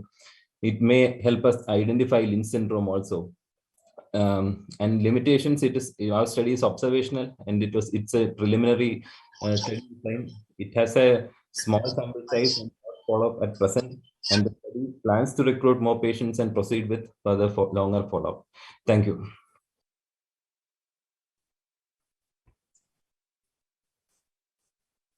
Judge's question, please. Yeah, thank you for that. And just a few clinical questions. How many of these patients, of 111, I think your total was, right? Yes, ma'am. So how many of them had metastatic disease at diagnosis? Ma'am, we had around 17% of patients, close to 20 who had de novo metastatic. metastatic disease. Okay. And I saw from your data that 24 did not receive any chemotherapy, right? So who were these patients who didn't receive? Were they stage 2? Were they MSI? Can you characterize them further? Yes, ma'am. There were early stage patients who had a risk of recurrence, and they were MSI high. So all the patients had a standard treatment. So these patients did not merit chemotherapy, so they were not offered chemotherapy. Okay. And what is the point that you're trying to bring out? By MSI testing, are we going to avoid chemotherapy in most patients or a lot of patients? Or are we just looking at what's happening in the country as far as MSI goes? So what is that? Because we know 15% of all colorectals are MSI, and very few of these are Lynch syndrome. All right. So what is the point? What is new in this paper is what I want. Ma'am, we had recently had a study from our same neighborhood from Amrita, which showed a higher proportion. They had similarly done MSI by IHC, and it showed a prevalence of nearly 27%. So we wanted to check if this was true. And if this was true, we would like to further take this study and identify more pathological features which would help us predict which patients would be having an MSI. And we would also further like to proceed with studies with germline testing to identify which patients are more likely to have Lynch syndrome. So those are in the background. Okay. Raju, over to you. Thank you. Again, Ashwin, congratulations for taking the study this far. So, you say that we should test everyone for MSI. Yes. And at least the conclusions that you have brought so far don't kind of support it, because it doesn't appear that it matters. Sir, because both the groups, whether you're MSI high or MSI stable, you did well whether you received chemotherapy or not. Sir, we would like to go ahead with further follow-up, and also this has significance with regard to cancer surveillance. And if there is 1/5 of the population is positive, and we see that our patients are more younger, so we would like to proceed with further studies to understand the prevalence of Lynch syndrome. So that is also what we are aiming at. Have you looked at these people who are MSI high to see whether they actually have Lynch syndrome? No, they're not. No, sir. This is the preliminary. All right. Thank you. Thank you, Dr. Ashwin. Thank you, sir. With this, we move on to our next presenter, Dr. Asim Joshi, PhD, SRF, Dutt Lab, ACTRAC. Dr. Asim, please share your presentation. Good morning, all. So I am Asim Joshi, PhD student in Dutt Laboratory at ACTRAC. So the topic of my talk is efficacy of weekly osimertinib dosing over daily dosing, a comparable response using a mouse model for the ADAURA clinical trial. So to begin with, so lung cancer is one of the most common cancers and is the leading cause of cancer-related deaths across the globe. Now, among lung cancers, we have a specific subset of lung cancer, which is EGFR mutated lung cancer, in which the EGFR gene is mutated, because of which the lung cancer is driven. And from the studies carried out at Tata Memorial Hospital and in our lab, we know that the EGFR is mutated at a frequency of 23 to 25% in Indian population.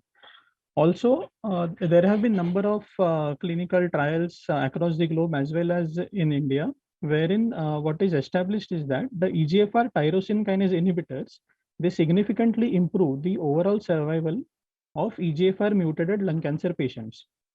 So now EGFR tyrosine kinase inhibitors are the standard of care treatment for EGFR mutated lung cancer.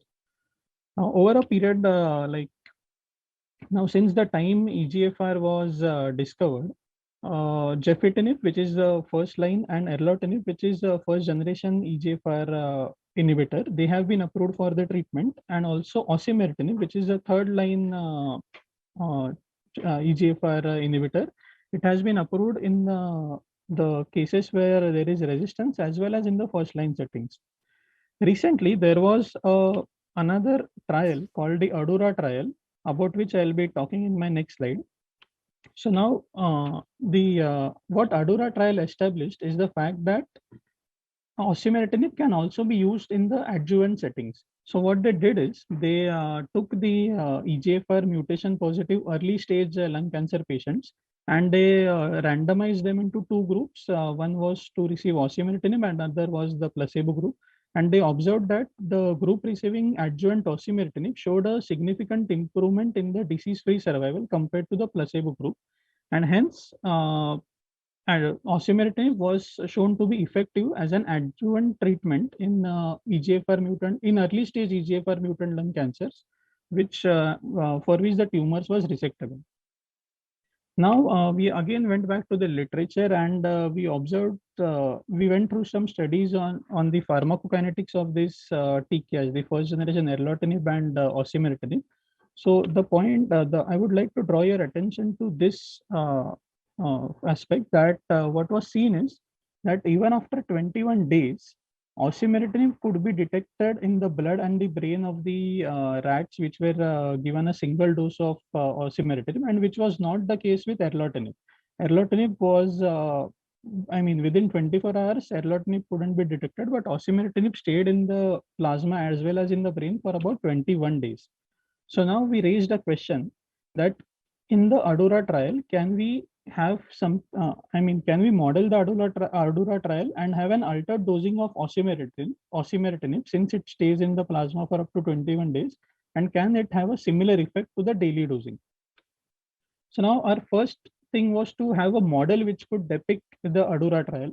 So we went on to use the mice models. So now what is known is that if you inject cells via the tail vein of the mice, they colonize into the lungs. So we tagged our lung cancer cells with luciferase so that they can be monitored, and we did try this way of injections, and we could see that the success it was successful, that all the cells injected into the tail vein, they could colonize into the lungs.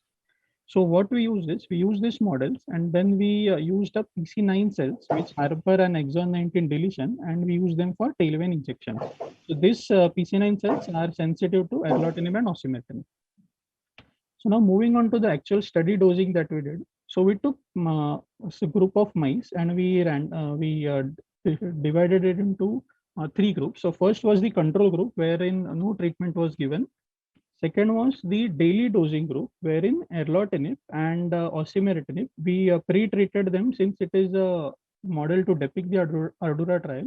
We pre-treated them, and then at day 0, we injected the tagged cells, and then we continued the treatment, and we kept monitoring the mice till to see the colonization of lungs.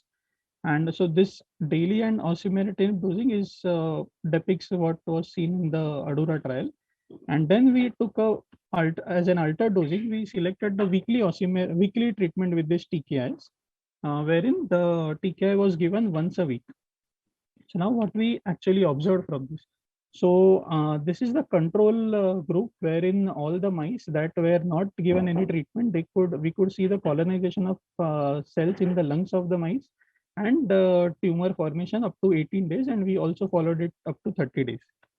Now, in daily dosing arm, what we observed is that both in case of erlotinib and osimertinib, there was a comparable response. So, if you see at day 18, none of the mice in the osimertinib group showed homing over the colonization of cells to the lungs. Although one mice in the erlotinib group did show colonization, but still the response was comparable for daily dosing in case of both erlotinib and osimertinib. Now comes the interesting part, wherein for the weekly osimertinib dosing, we could see that erlotinib was not at all effective in preventing the colonization of cells to the lungs of the mice. However, on the other hand, osimertinib, we could see a efficient response when osimertinib was given on a weekly basis in preventing the colonization of cells to the lungs.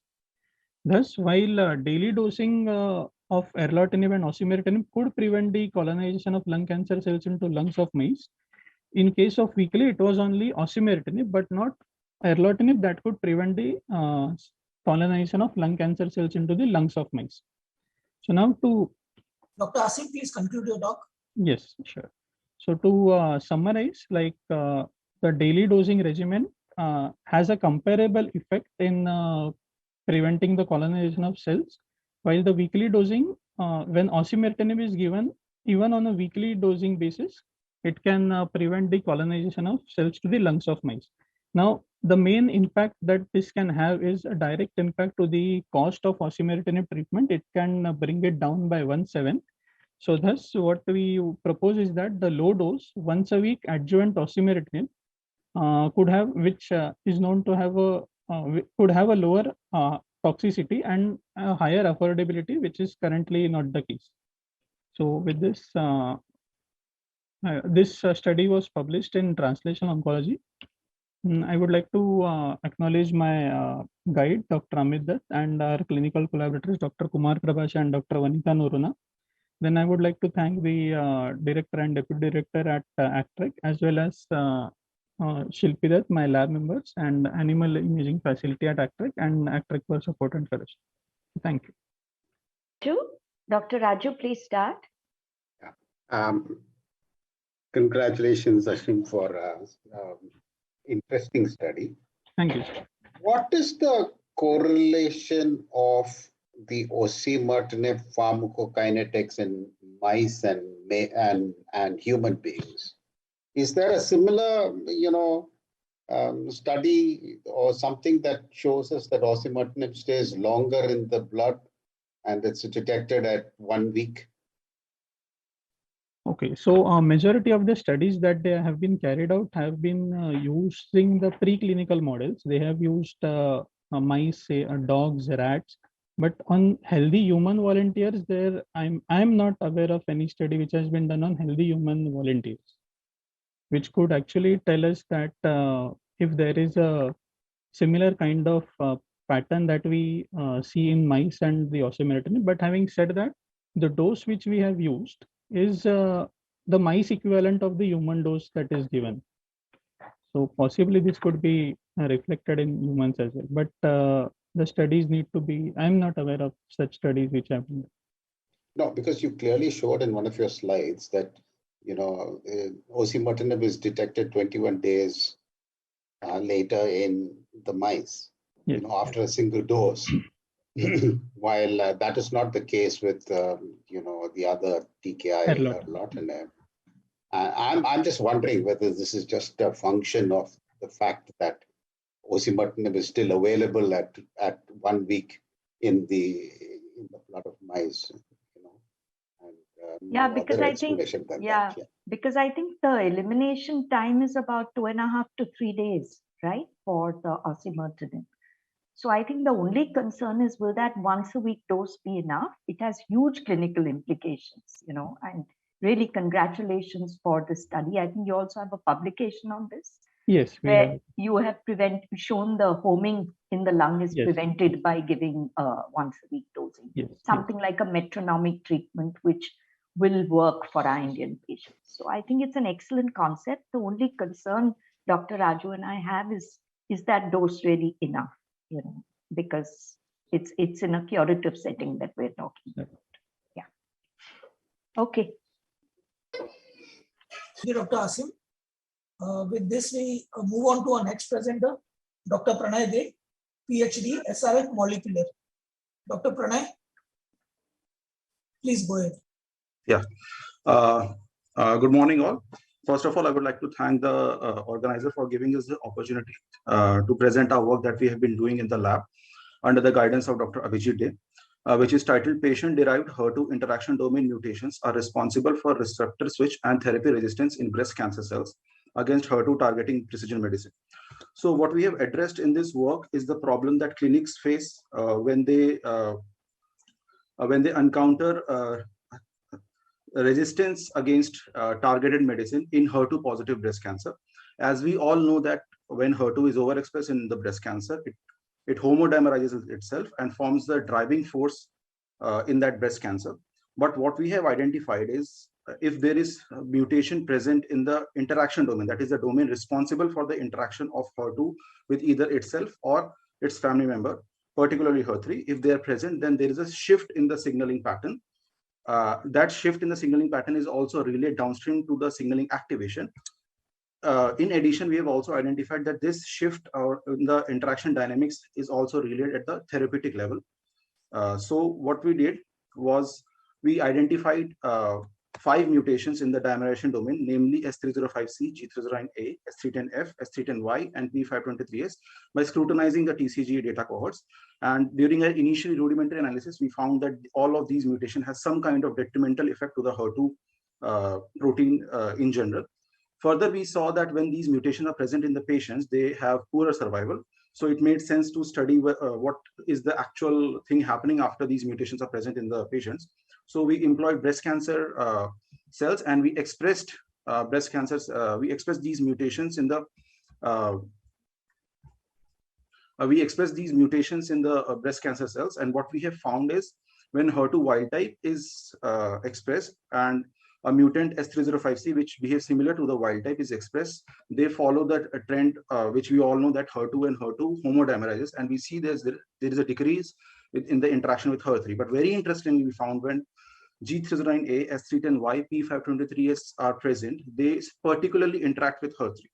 This was very exciting to us, and we raised the 2 whys in our work. The first is why there is a change in the interaction dynamics after these interaction domain mutations. Second, why there is a change, if there is any, in the therapeutic response in these mutation harboring cells. To answer the first why, we looked at the greater detail at the structure of the HER2 molecule, and what we employed is in silico work using molecular dynamic simulation, which mimics the behavior of a protein, the dynamicity of a protein as it would behave inside a cell.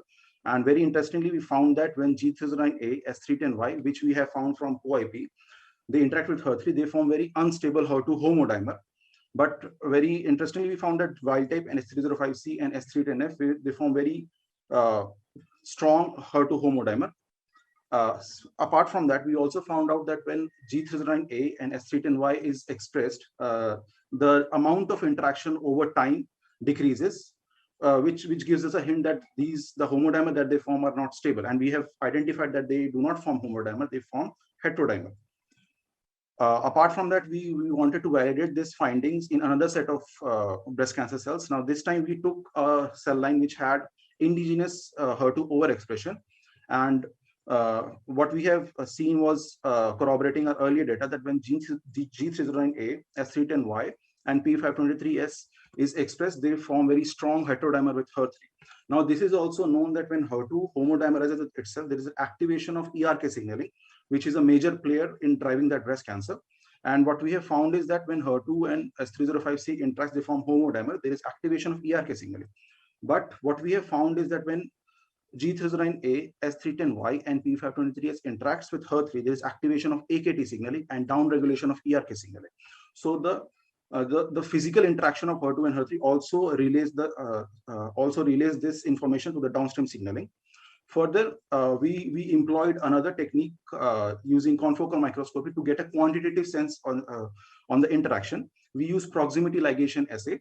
This assay can tell you the quantitative sense of how much interaction is happening. And what we have found further validates our data that G309A, S310Y, and P523S actually forms very strong HER2, HER3 interaction, as you can see by the increased intensity and increased number of the punctas. Now, each puncta represent the particular HER2 and HER3 interaction. And you can see that wild type and S305C form very weak HER2 and HER3 interaction.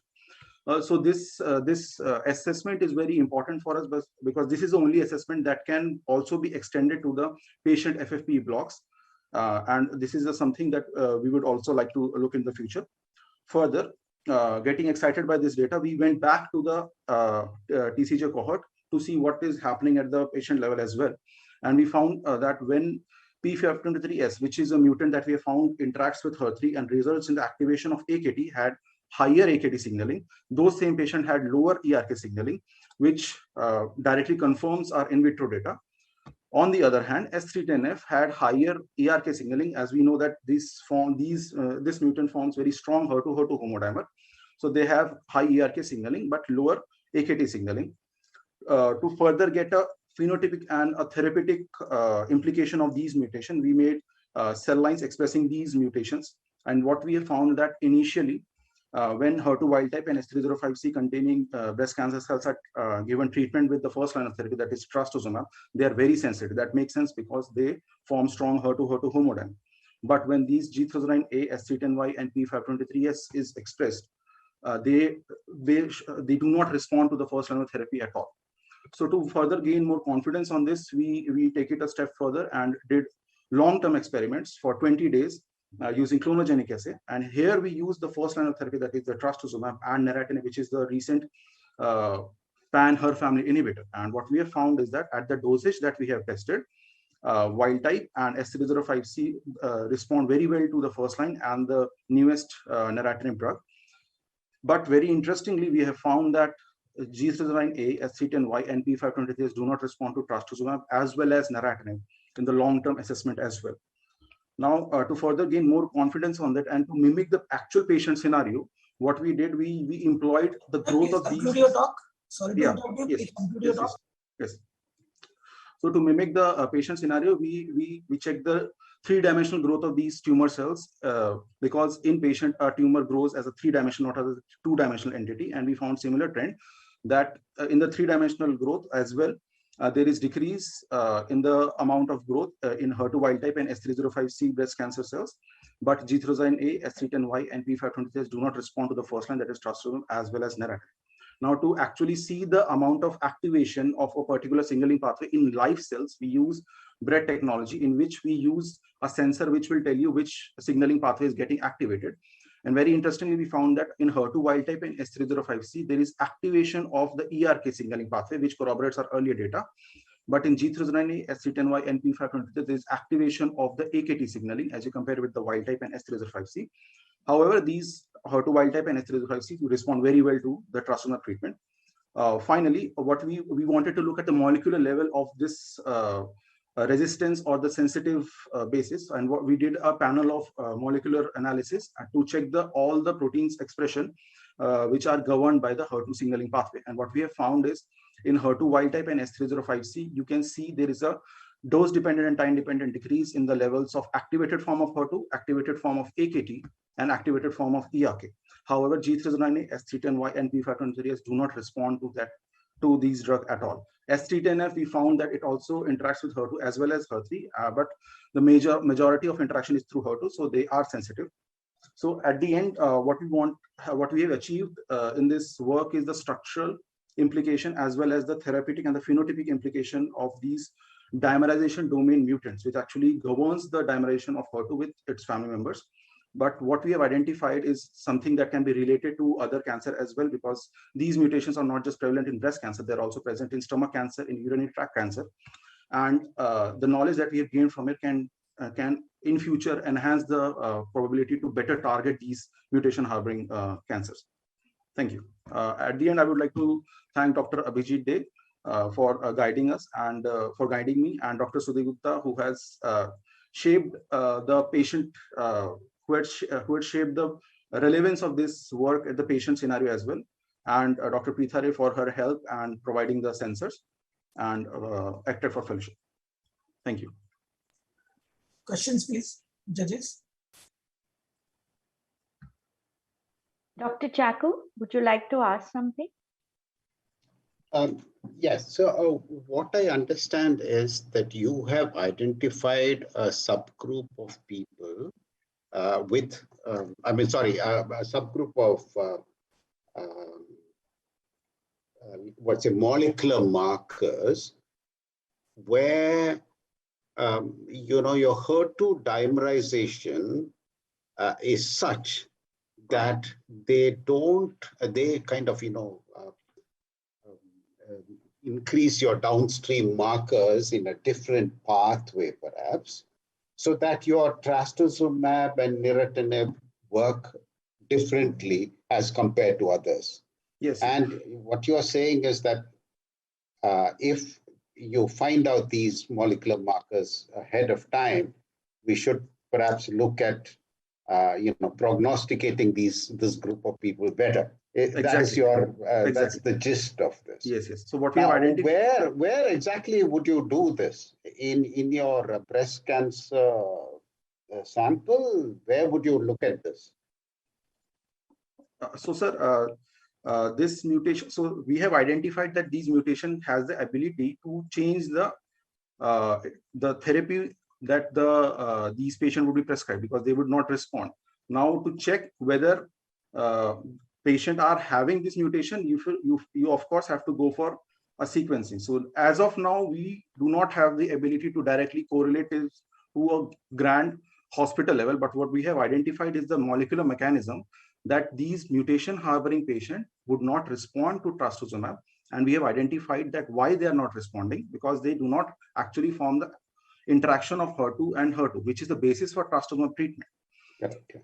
Particularly, very interestingly, what we have identified is the newest drug on the market is niraparib, which is hailed as the pan-HER family inhibitor.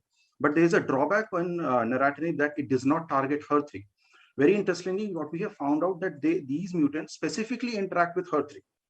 Now, if that inhibition is not, if niraparib also is not able to inhibit them, then we have to look at something different, which can inhibit the HER2 and HER3 heterodimer.